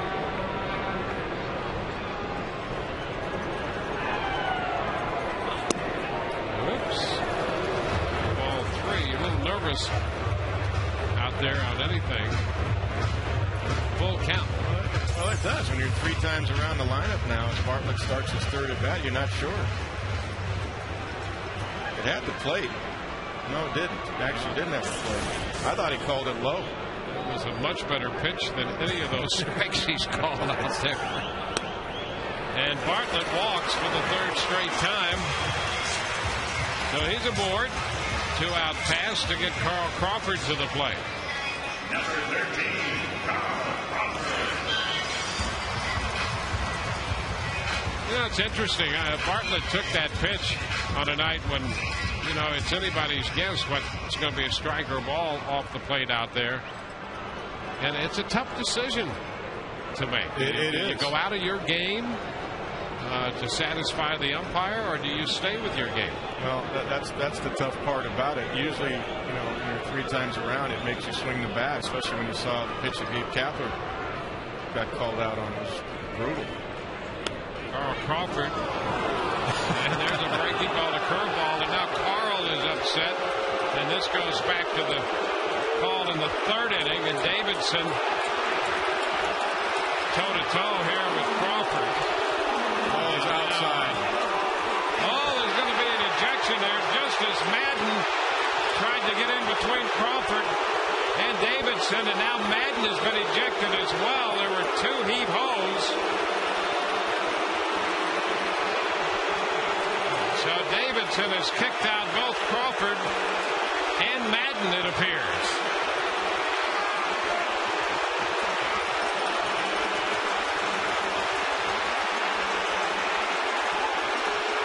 But he hasn't been very good on the corners. There's no question about that. There's no doubt. There's a legitimate beef. Carl was right. He got called up in the 3rd inning on a 3rd strike. And Madden's, you know what, Joe needs to do this because he doesn't do it very often, but this has been a brutal game called by Bob Davidson behind the plate. Just absolutely brutal. Now Tim Sheeta came down, and Madden's going to get a nice ovation for giving Davidson the 1-4 right there. Davidson had missed that call all night to the disadvantage of the Rays, and now he's added insult to injury by ejecting Crawford and Madden. Look at this first pitch breaking ball, right? Look how far outside that was. Fox tracks. I mean, that's not even close. Take a look at the center field camera shot. That's not even close. And look at Veritek. He can't even jerk that one back in. It was so far outside. And Carl doesn't react very often, but he got called out in the 3rd inning on a breaking ball that was brutally in. And look at the patience of Bob Davidson. There absolutely is none. Yeah. Nice job. I'm glad Charlie Relaford's here tonight to watch this. Charlie Relaford came up and said hello to us, and he went and said, I'm going to go watch downstairs. I'm curious what his report is tonight after watching that strike zone. All right, Carl's doing his argument. He tosses Carl, and he doesn't even let Joe Madden get one word out. Not even one word out before he tossed Joe Madden. And aren't you supposed to keep things under control as an umpire? Now Sean Rodriguez will have to be the hitter. Crawford's been ejected after that first pitch that was clearly way off the plate was called a strike. And that, in concert with the pitch to Crawford back in the 3rd, precipitated all of this. So here's Sean Rodriguez. And the pitch is a strike.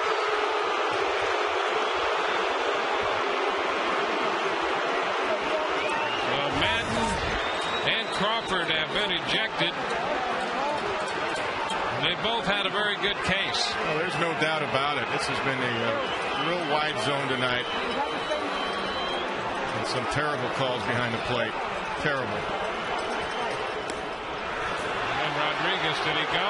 He did not, says Alfonso Marquez. That takes the count to 1-2.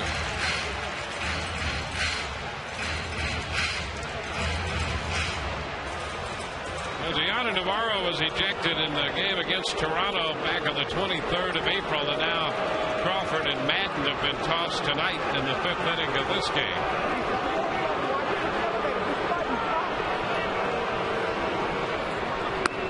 Outside, 2-2. That's a shame.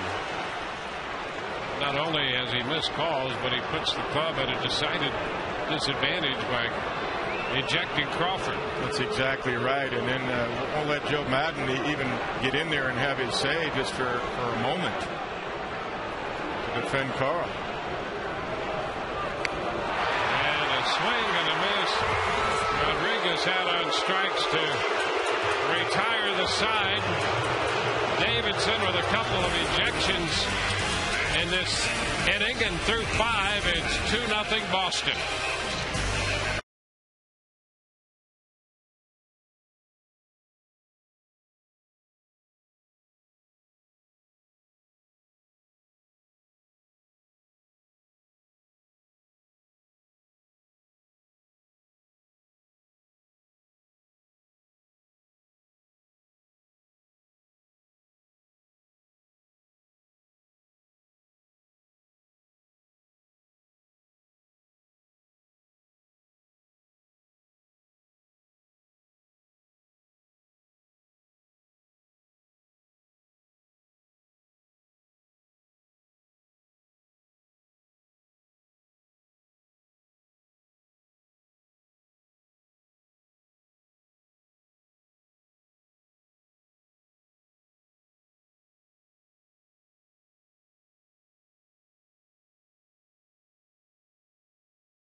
And by Dodge Ram Trucks. Award-winning Ram Trucks plus a new heavy-duty make it one of the most powerful lineups in Rams history.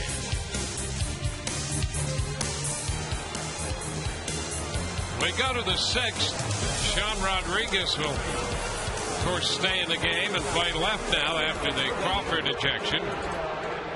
Kevin Youkilis takes the first pitch here in the 6th, and it's inside. Davey Martinez takes over as the skipper, the Rays bench coach.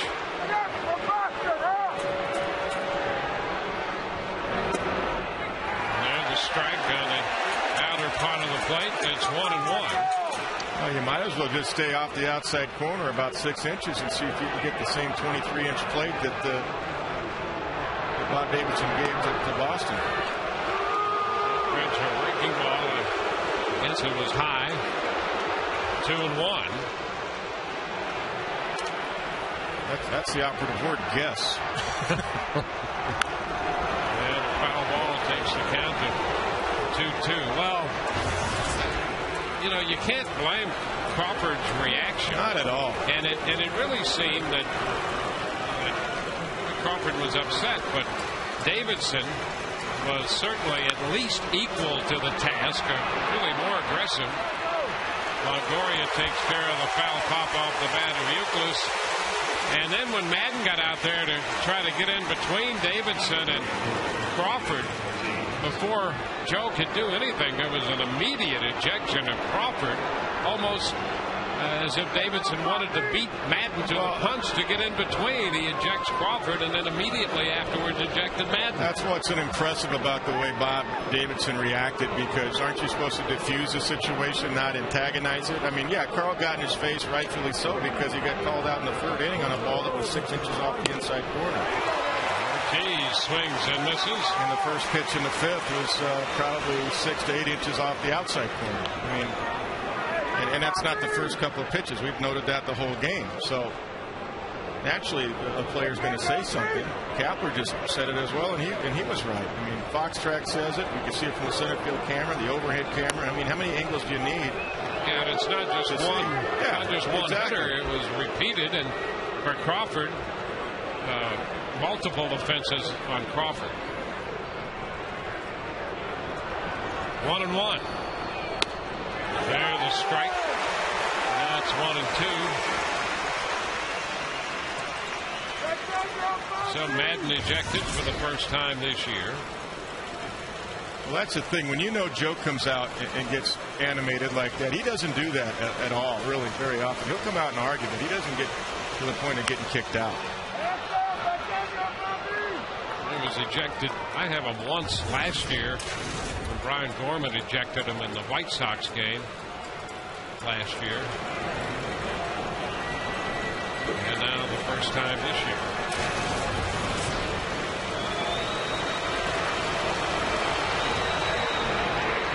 2-2 the count to Ortiz. Ortiz doubled off Shields, got a fastball and doubled into left center field in the third.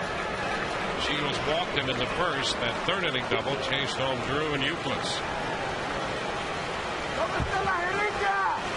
Will sit up way outside. Nice changeup about 6 inches off the outside corner. Ground ball by the mound to second. Bartlett from the shift throws him out. In the second baseman's position, the play made with the shortstop Bartlett. There's 2 outs here in the 6th. You know, and all that being said, this is a game. This is a winnable game. You just got to grind it out now. Once James puts a 0 up here, you just grind it out. It is what it is. It's only a 2-run game right here. Here's Beltran, the third baseman. He lined to left his first time, then hit a fly ball to center, caught by Upton. 1 strike to count. Don't look, Adrian. You could see it all over his face, yeah. couldn't you? Absolutely.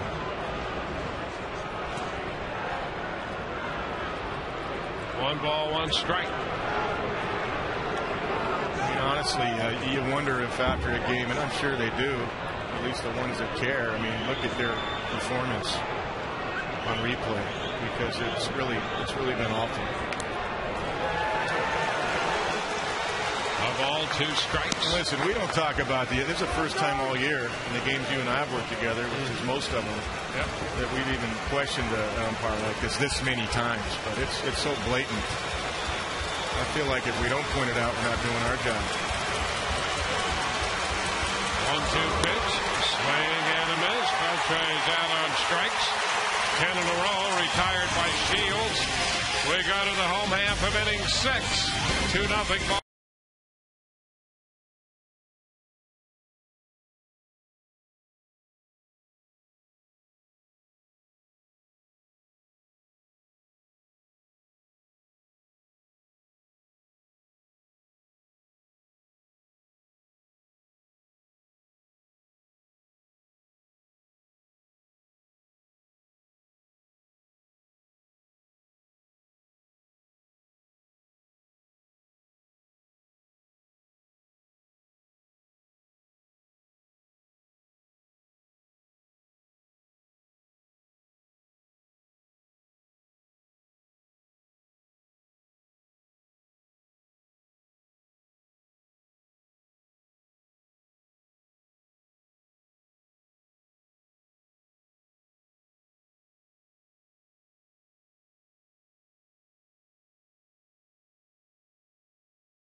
bullpen. He throws to the bases.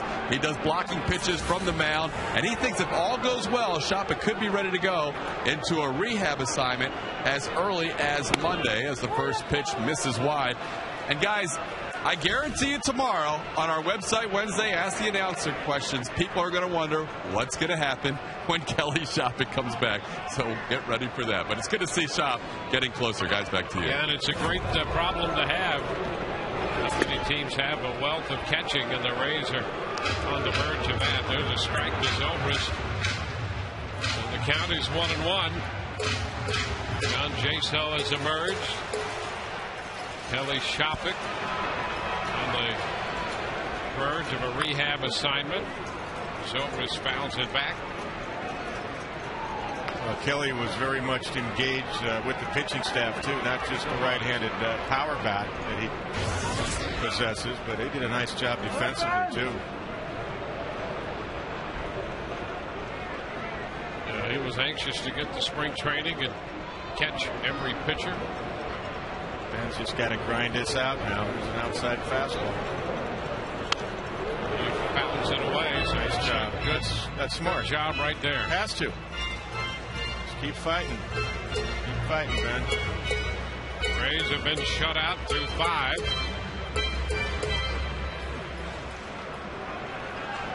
The only hit they have was Ibar's single in the 4th.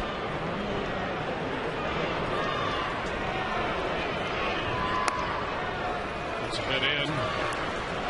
2 balls, 2 strikes. It really is amazing. The Rays have worked this pitch count up to 90. I've got 97, 98. 98 now, yep. Yeah.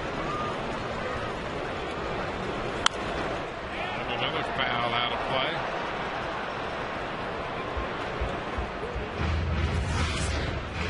He'll have his 100th pitch coming.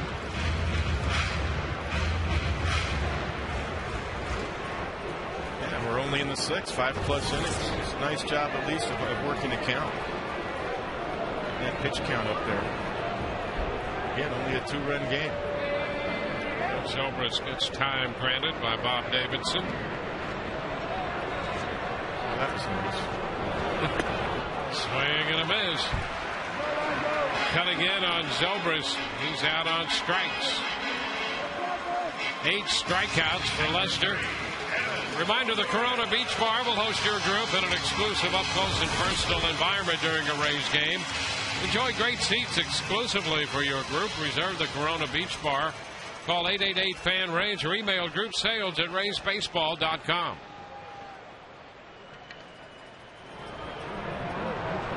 Evan Longoria.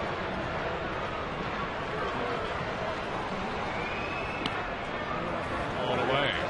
Change up to start Evan. Ball, no strikes.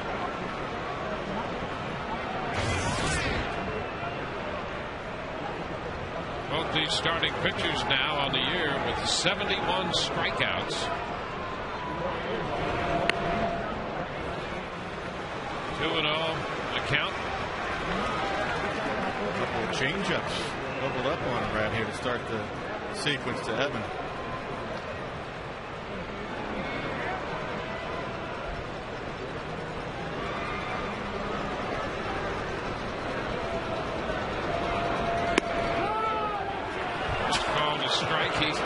He's still out there off the corner. Let's take a look at this one. It's not going to change tonight. It's not. It never does normally anyway. Look how far outside that is. Look at the overhit shot. That ball is right here. I mean, that's 6 inches off the outside corner. That's why I say 23 inches. That's a 23-inch width tonight. 3-1 to count now to Evan. Because the other batter's box line, that's 6 inches again from the edge of home plate. That's where that box is. That's where it starts. That's where that ball crossed. I mean, that's incredible.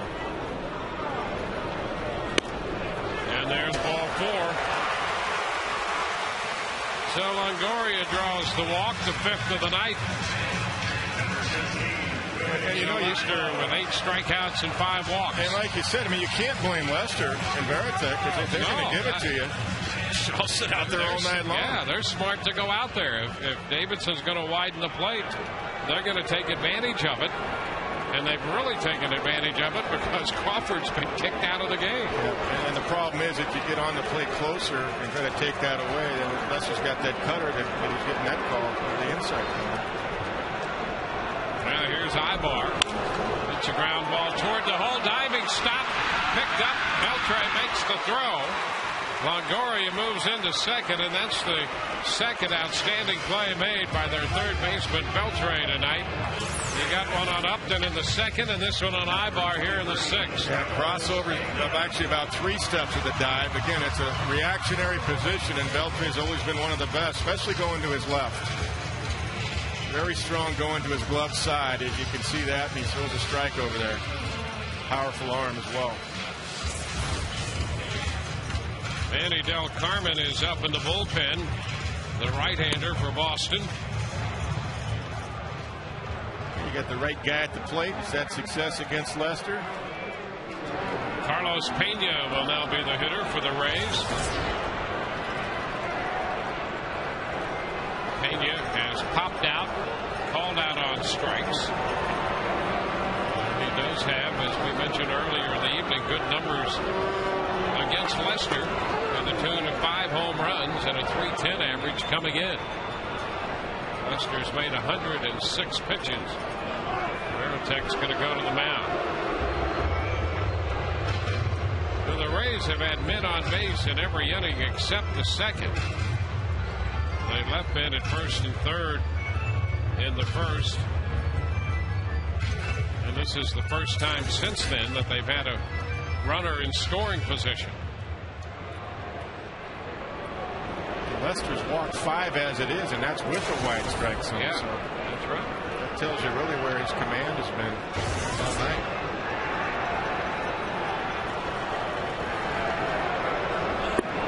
Pena takes one down. A ball, no strikes.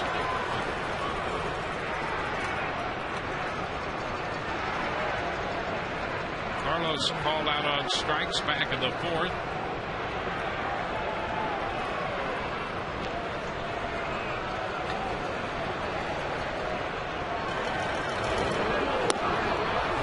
Pitch is away. 2-0.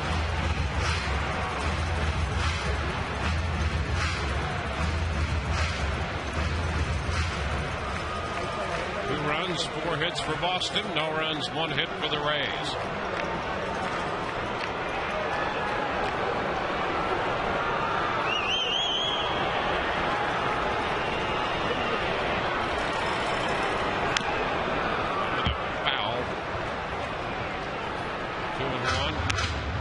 Lester's relied on a combination of that cutter and a slider tonight as well. That's been tough on Rays hitters. Yeah, that pitch right there was a ball that Carlos had to find a gap in left center like David Ortiz did. Just take it in the gap, take the RBI.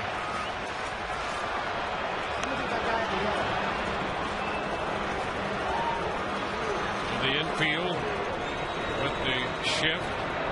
The outfield pulled around to the right side as well. Get one of those points back. They don't have to hit the 2-run home run here. One back. He hangs one, you'll react to it anyway. The pitch. A little tap foul. Doing the curveball, and the pitch trickles up the right side, fouled. 2-2. Yeah, and Veritek knows he did hang one. That was a ball up in his zone that Carlos' eyes lit up. 110 pitches now. And guess what Veritek's saying right here? Hey, you realize how wide the zone is? See, that's a hanger right there. Carlos just does pull off it. Can't really fault him for his eyes lighting up and trying to tie it up there. But now he's got a big base hit. You know what Veritek just said? He said, you know how wide the zone is? Let's just go away from his power. He's pulling off the ball. Let's just make him go the other way.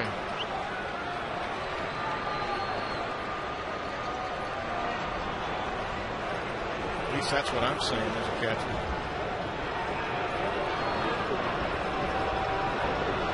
Here's the 2-2.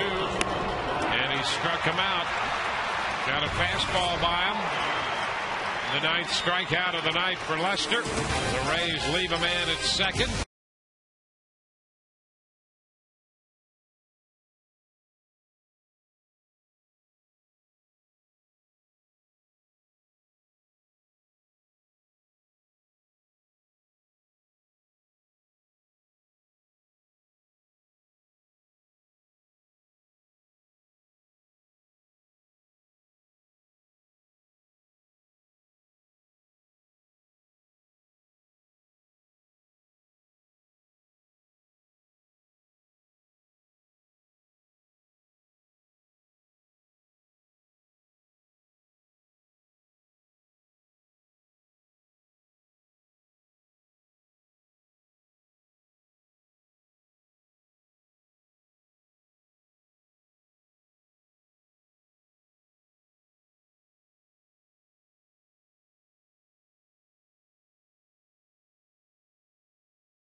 can check that out before the game from 6 to 7. Then we do our pregame show right over there next to the restaurant, the Captain Morgan Deck.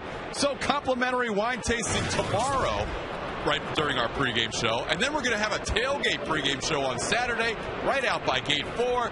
So it's going to be a lot of fun, prizes, games, and a lot more on Saturday before the Rays game, guys. Ball and the barrel into the bat, back to the mound. Shields picks them both up and fortunately throws the ball to first and is okay. Wow. How about that on the comebacker off the bat of Hermida? I don't know how he focused on the ball versus the bat. They're both coming at him. And he still picked it.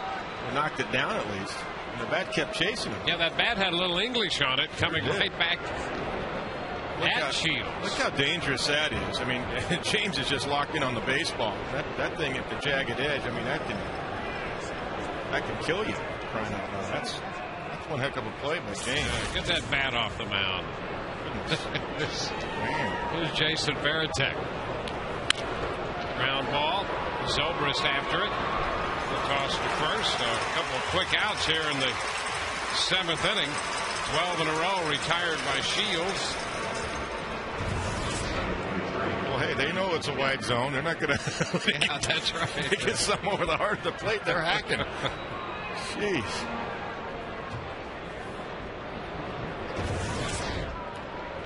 Two ground balls. Now it's Cameron. James has really pitched well, keeping the game right here as usual.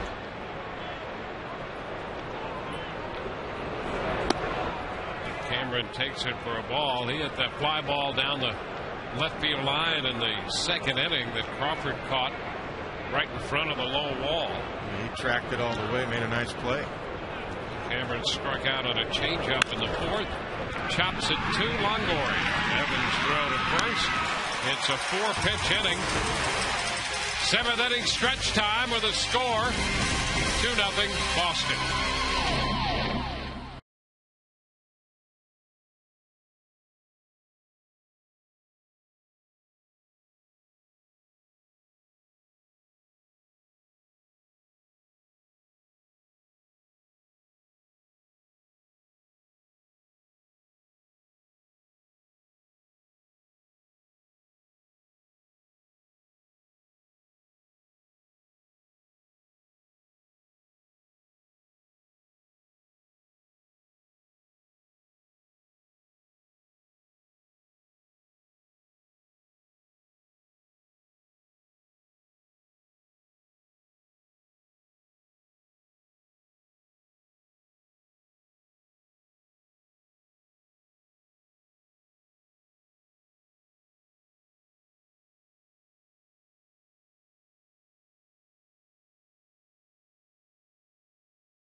One hit there, the Ibar single, but 5 walks.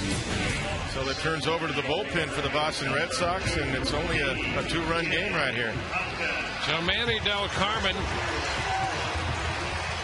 comes on.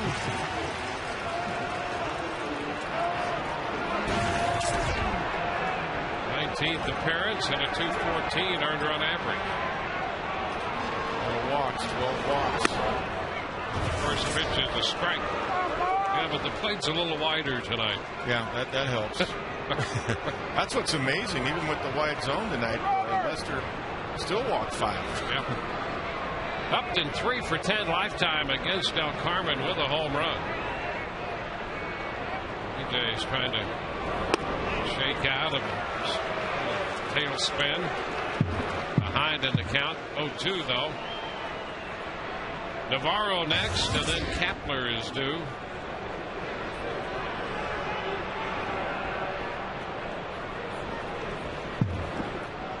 Benoit been up in the bullpen. Pitch is high. 1-2. Veritek standing up. Sometimes as a hitter, when you stand up, you can kind of read that if you look down. You don't have to peek back, but you kind of feel that. DJ was able to lay off that high fastball.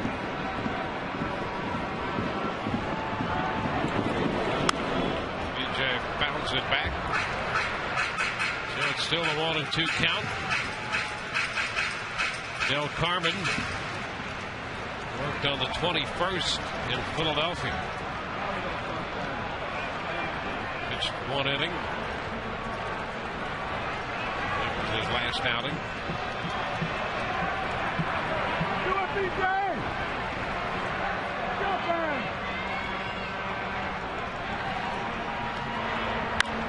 BJ fouls this one, a fastball, and that's going to wind up in the stands down the right field side.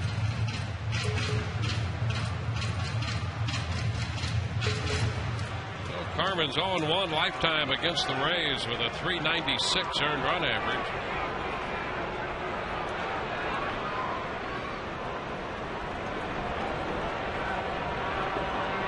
Got him for a couple of runs in 2 innings, spread over 2 appearances at Fenway back in the middle of April.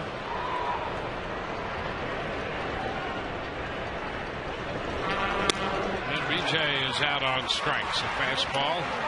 And Red Sox pitching reaches double figures with 10 strikeouts tonight. Yeah, fastball away, and it might have been a ball in a normal strike zone, but you got to swing at this. You got to protect yourself. Too close to take. Really, he was underneath it. Ball did catch the outside corner. Good overhead shot. I love that shot. Here's Deanna Navarro. 0 for 2 tonight. Takes one upstairs.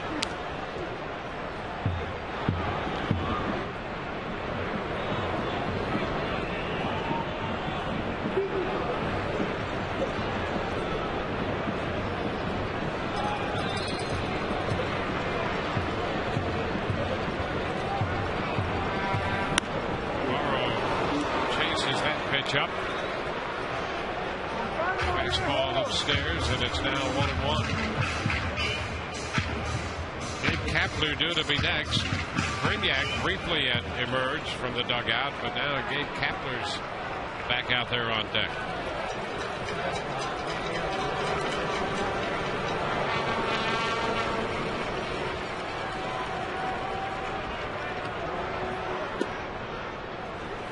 Two and one.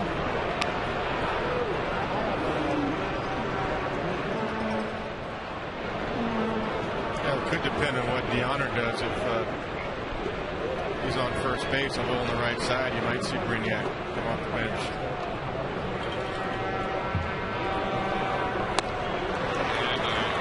And a miss. It's 2-2. The other. Go ahead. I'm sorry. I was going to say the other thing you're talking about Kapler and Brignac, and you're right. It could depend on what Navarro does. But the average against Del Carmen this year has been very low. Both right-handers and left-handers. He's had more walks than anything. There's a little tap down to third, and Beltre comes up with it. So that's going to be the second out. But last year, the righty-lefty split was really quite striking. Left-handed hitters only batted .221 against Manny Del Carmen, and right-handed hitters hit .322 off. Well, and one of the reasons you saw the changeup to Navarro that he swung at for strike 2. And when you've got that good changeup, we see that with James saw a pretty good changeup to even the count. Navarro, and he taps out to the left side.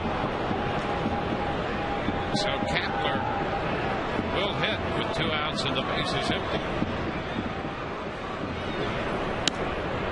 Pitch up and in. 1 ball, no strikes. And I'm not a believer that you shouldn't throw your changeup to righties as well. It's the same thing with certain lefties. Why would you eliminate your best pitch if you've got a great changeup and you're a left-hander and not throw it to a left-handed hitter?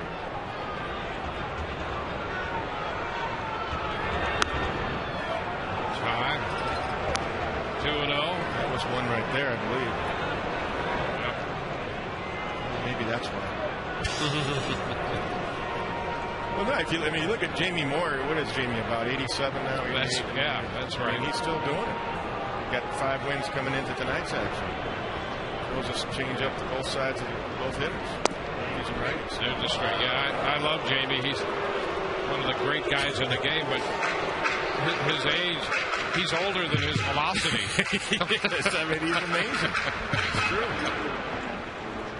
He's really just one of the best guys of all time who's ever worn a uniform. Jamie and his wife Karen. They are just a great couple. And I hope he pitches as long as he wants to. The pitch is inside. 3-1.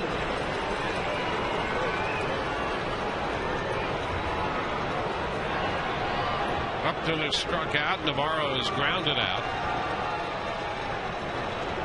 They have a great foundation too. Yeah, they do. Yeah. 3-1. Here we go, and it's fouled right back. A fastball. The count is full.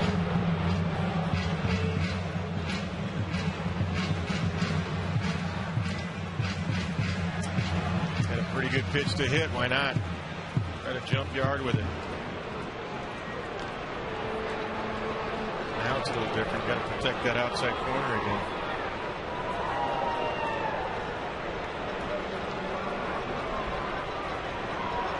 Three-two about to be made by Del Carmen to Kapler. Gabe breaks his bat right back to the mound, and Del Carmen makes the pickup and tosses that ball to first. 1-2-3. We go to the 8th. Still 2-0 Boston.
Up for 5 strikeouts, giving up just 4 hits, but trails 2-0. The Rays offense just one hit. And so Shields faces Marco Scutaro, the top of the order. Pitch is too low.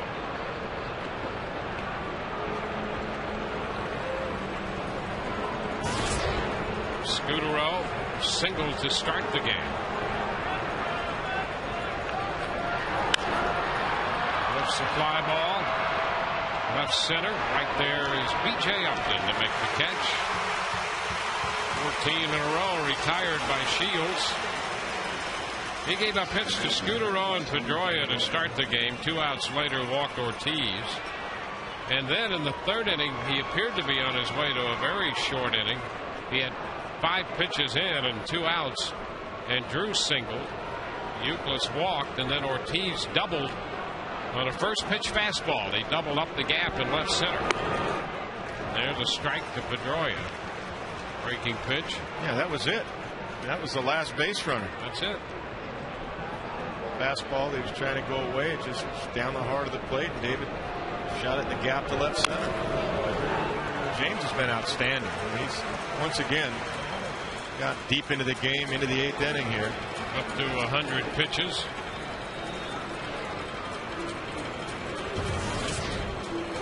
Only about 68% strikes, too. That's outstanding. 63% is about average. 68% is outstanding. And this one is shot up the right side, foul beyond the bullpen. Bobby Ramos with those hands of steel making the stop. You got to give a flipping it into the stands for a souvenir.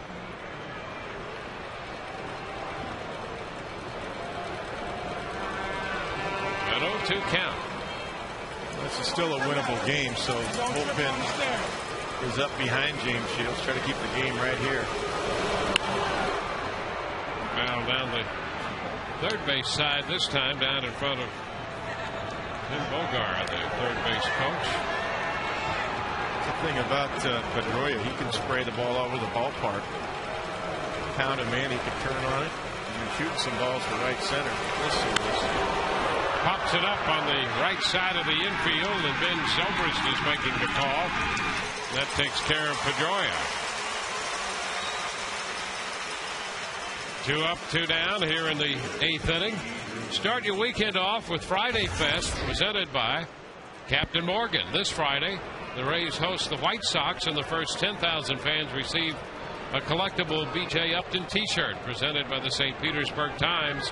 Visit RaysBaseball.com to get your tickets today. J.D. Drew.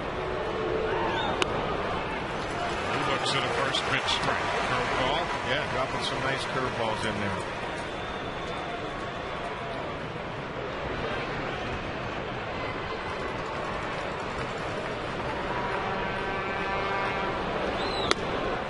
There's the strike.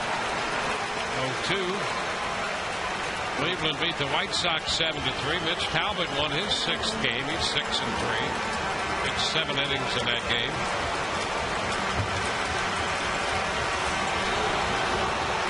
This is low. 1 ball and 2 strikes.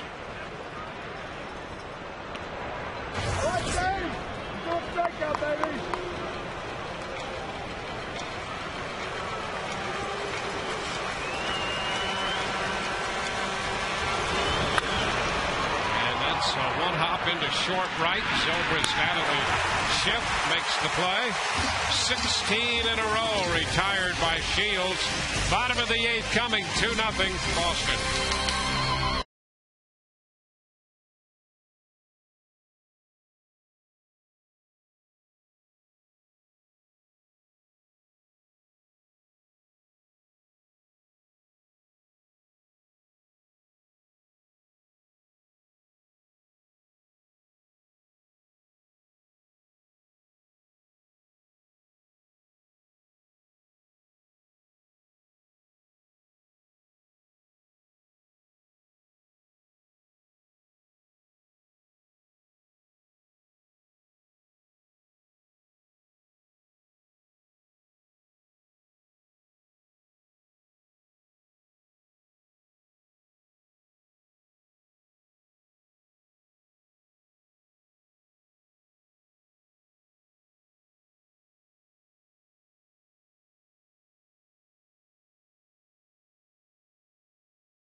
That's the best promo of all right there. 2-0 this game. Boston leading. We go to the bottom of the 8th, and boy, what a great job turned in tonight by James Shields. Soriano's up in the Rays bullpen, and Jason Bartlett steps in to face Daniel Bard, the hard-throwing right-hander. Bartlett, for the first time in his career, has walked 3 times in one game, and he takes a pitch down and away. 1 ball, no strikes. Back-to-back nights for Daniel Bard. They know what they're going to get here. Power fastball, 97, 98.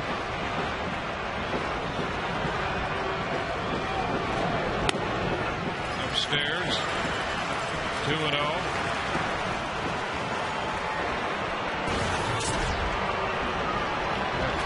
Appearances already for Bard, a 2.25 to 3-1 strikeout to walk ratio in 24 innings. He was tied for second in appearances. 2 balls and a strike. A lot of strikeouts.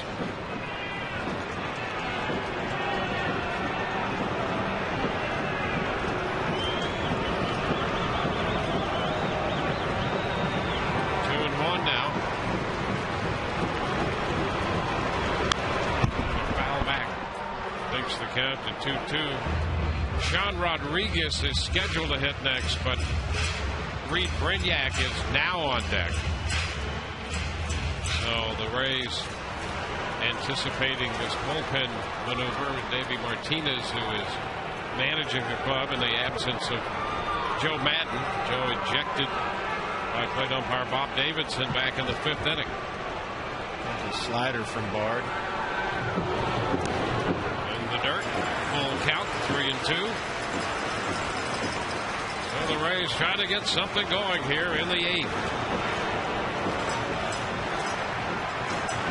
Well, after showing slider 2-2, you got to believe he's going to go with his fastball here. I mean, you can't be sitting on slider 3-2. You're going to be looking for 97, 98 here.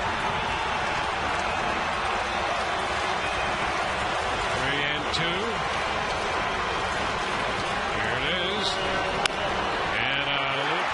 Center, and that ball will be caught. Hung up long enough for Cameron to come in and make the grab on it. Cameron stalked it, then caught it. 1 away. Yes. Got in on him just a little bit. Hung up there long enough for Cameron to track it.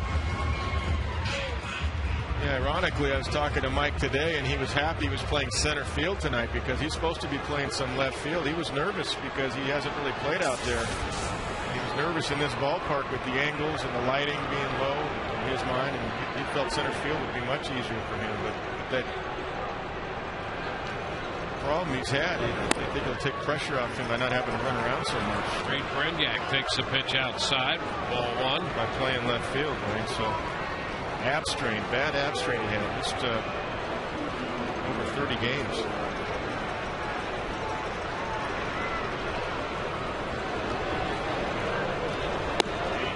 There's the strike. Now 1-1.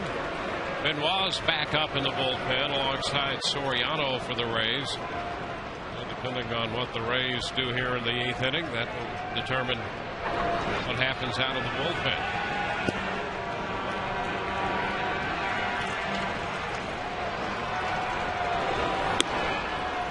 Way to Brignac. 2-1.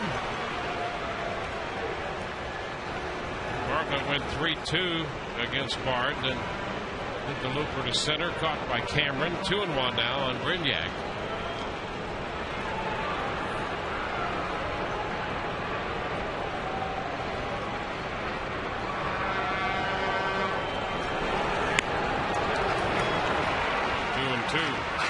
Tailing action right there. Changeup. Wow. I mean, that's really not fair, is it? That isn't. Pretty good arm speed on that, too.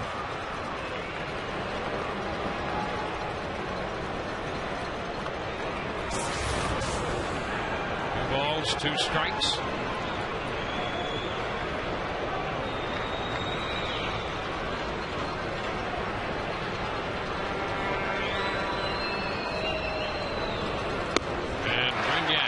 missed the fastball in around 98 right there.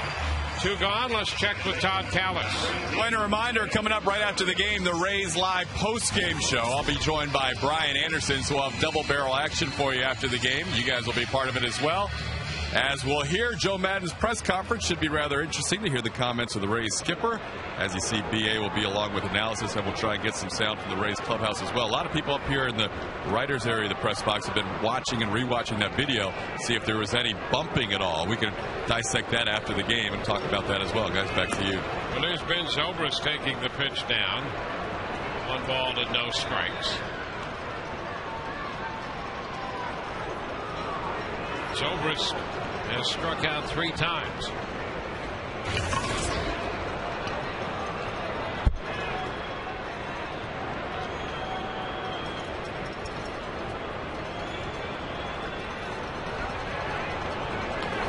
And a shot foul up the right side. Deep but well foul. The count is 1-1. He was quick on that one. That was a mid-90s fastball he turned on and was early. Jonathan Papelbon down in the bullpen. He throws a 1-run change here. I mean, that'll really show me something with Bard. I doubt it. There's a high fly ball hit back into center. Cameron is there and makes the catch. 1, 2, 3 go the Rays. We are through 8, 2-0 Boston.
That's the Miller Lite Taste Greatness moment. It will be Euclid, Ortiz, and Beltran coming up, with Joaquin Benoit on the mound now for the Rays. Breniak stays on to play second. Zobrist in right, and Kapler moves to left. About those numbers, nothing short of outstanding. 13 punch-outs, 1 walk, 8 innings. And 9 consecutive strikeouts spread over Amazing. 3 appearances. Yeah. So here's Euclid. First pitch is outside. 1 ball and no strikes. There's the strikeout streak we just referenced.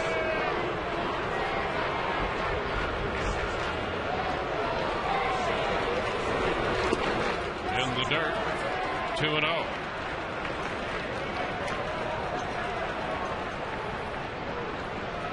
Schwab with the hard stuff, mid-90s. Slider and that changeup. Calls it a posh. It's a devastating changeup.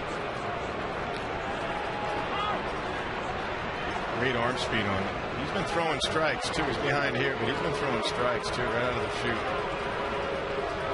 But then he got called up. He's only got the one walk.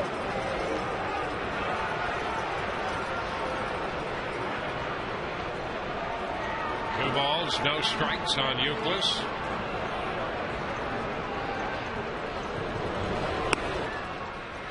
And there's ball 3. 3-0.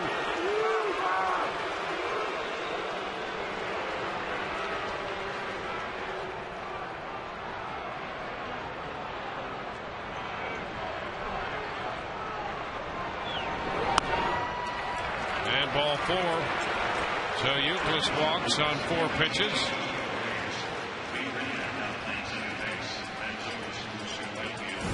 Our checkers double to the game.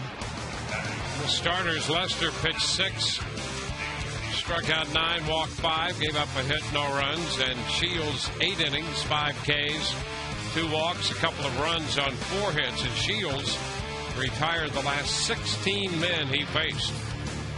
5 perfect innings plus 1. Yeah, he was amazing tonight. He actually pitched a better game than Lester as far as command. Lester, of course, only gave up 1 hit, but James only made 1 mistake. And I say mistake because he wasn't trying to go down the middle on Ortiz for the double. He was trying to paint away. Now Ortiz. And Benoit. This is down and in to him. 1-0.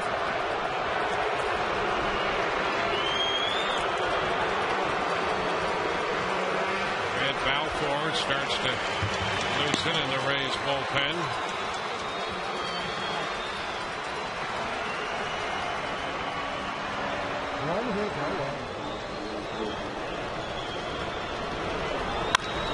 And a liner up the bullpen side, fielded by Balfour, as it turns out. 1-1.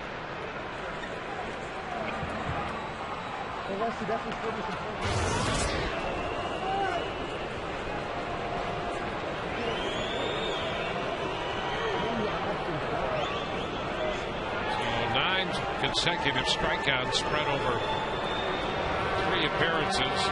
Now a walk to Euclid by Benoit. 2-1 the count. Eric Gagne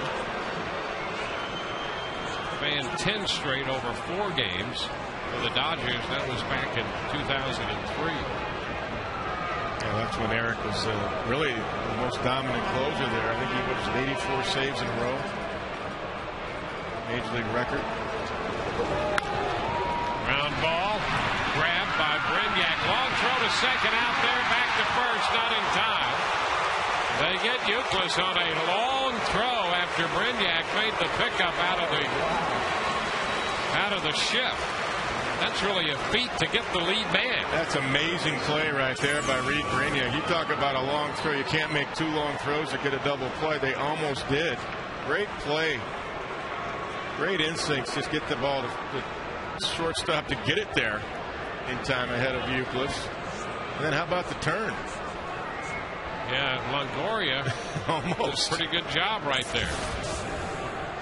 So Brignac comes up to get 1 out on the lead man. So Ortiz is at first, and here's Beltran. 1 strike to count. Yeah, you don't see that very often. A 4 to 5 fielder's choice, do you? That's right. That's right. And you don't see it executed that way very often either.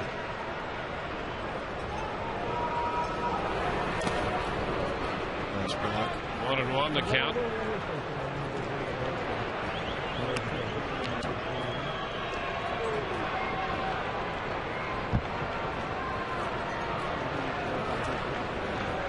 No, you don't. 1 on, 1 out against Benoit.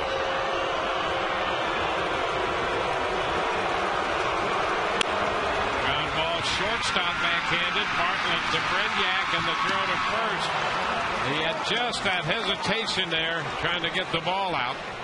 So Ortiz is forced, and that was a nice pickup by Bartlett to again get the lead man. Yeah, it was. I mean, Reed's upset that he couldn't turn two, but that's a tough double play effort also. It's just a nice play to save a base hit and get it over there to get the lead runner. And on the turn, he couldn't grab the handle. It would have been close either way. That's a nice force out at second. Nice job.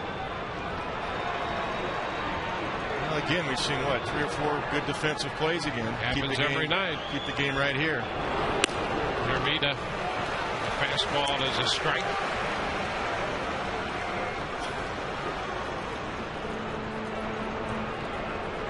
Rays in the bottom of the ninth. Due to have Longoria, High Bar, and Pena. Don't go anywhere.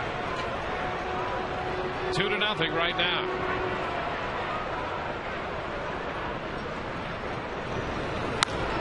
Upstairs, it's 1-1. Well, Papelbon getting ready. He has not been exactly lights out. So, I mean, you keep the game right here, you still have a chance. We know what kind of ability Jonathan has, but in their future closer, you just saw outstanding hard.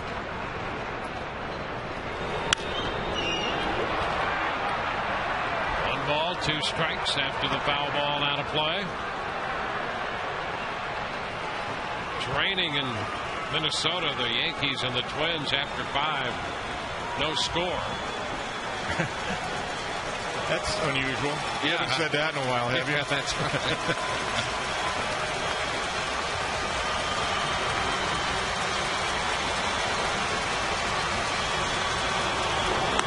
It's away. 2-2.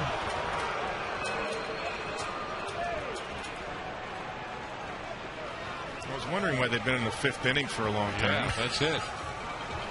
Rays will be up there in July, and we've seen that park. It's a telecast. It appears to be beautiful.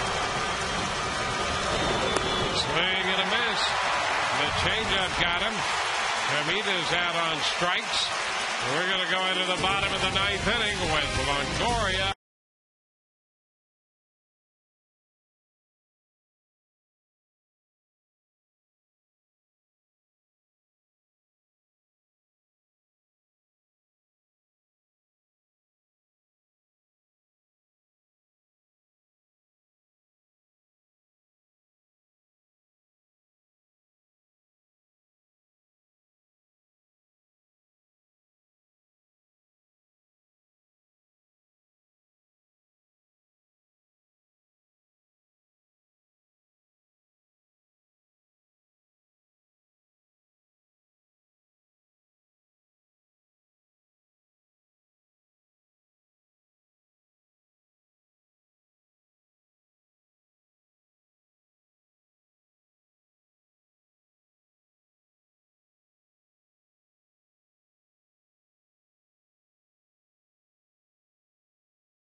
The bottom of the 9th.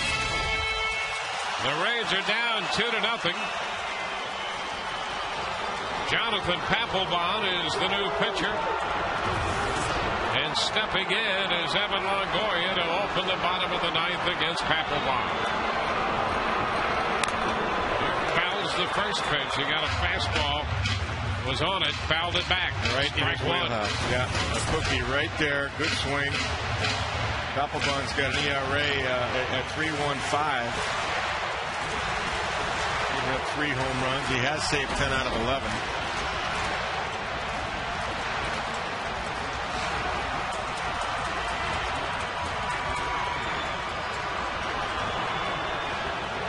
A 1-strike count.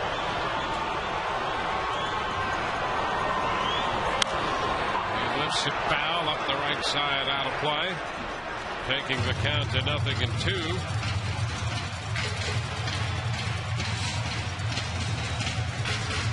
Papelbon follows Lester, Del Carmen, and Bard.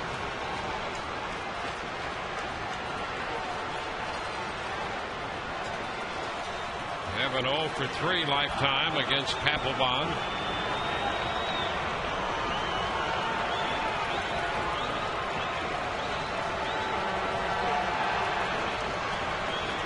Steps back.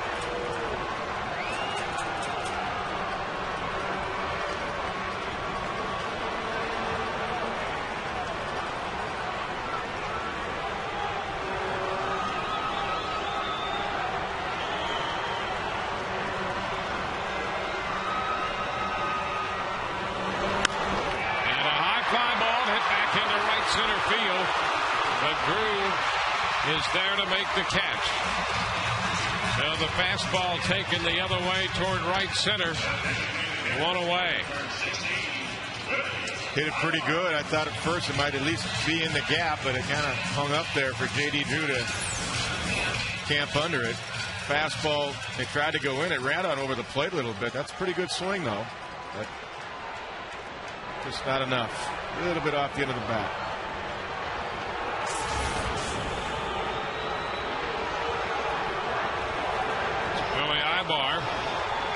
Really has the hit tonight for the Rays. It came in the 4th. And that pitch is a strike. And Ibar, like Longoria before him, 0 for 3 against Papelbon.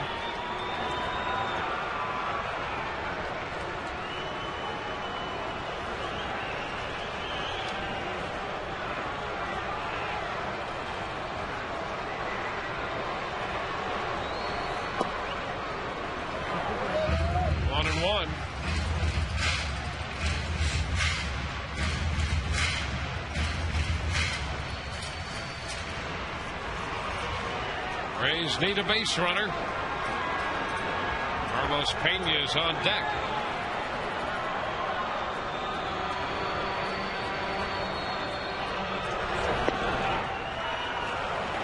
Two balls and a strike.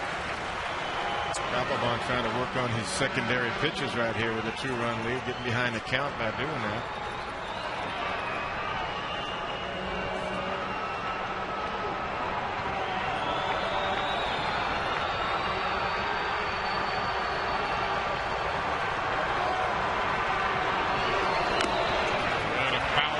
On the fastball.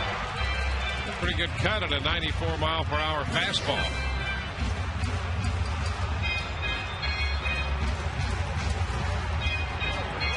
Following our game, Rays live the post game immediately upon the conclusion of this contest.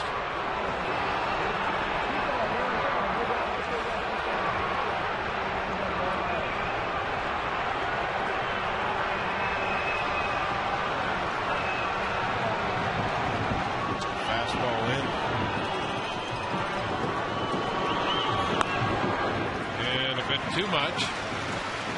Full count.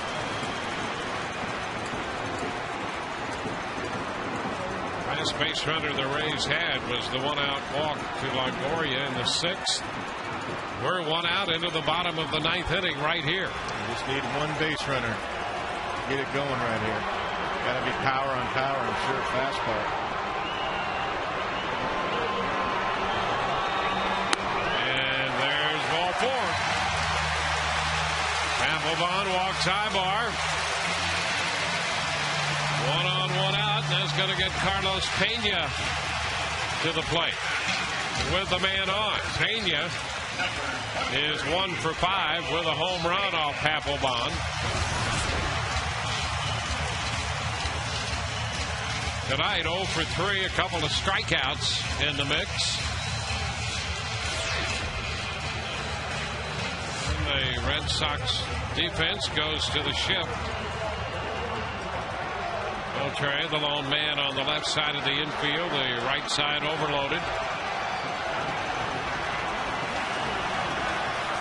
You got the right guy for one big swing.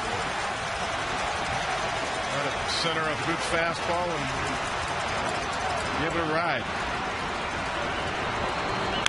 And a little tap right side. Papelbon with a pickup, and he's thrown to first in time to get the hustling Pena as Ibar moved up to second base. So Pena with a little tapper, and Papelbon took care of that. 2 outs. Yeah, give me a tailing action right there. Like a little two-seam fastball. Not the pitch Carlos wanted. Look at this action off the plate. That's a good 6 inches off the outside corner. And early in the count, or actually no count, it's not the pitch you want to swing at.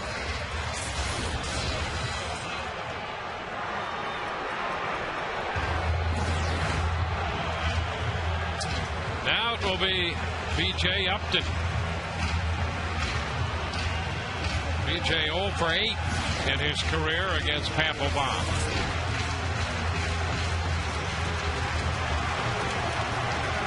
B.J. victimized by Beltre on a ground ball back in the second inning. 0 for 3.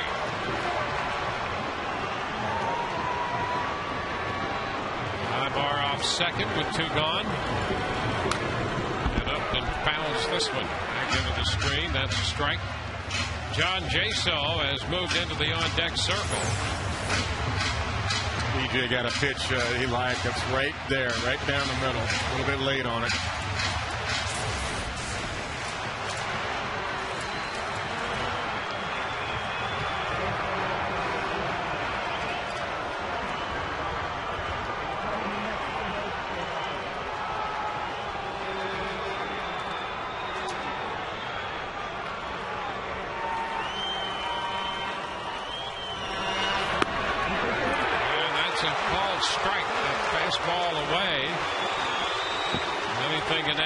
Vicinity and then some has been a strike tonight.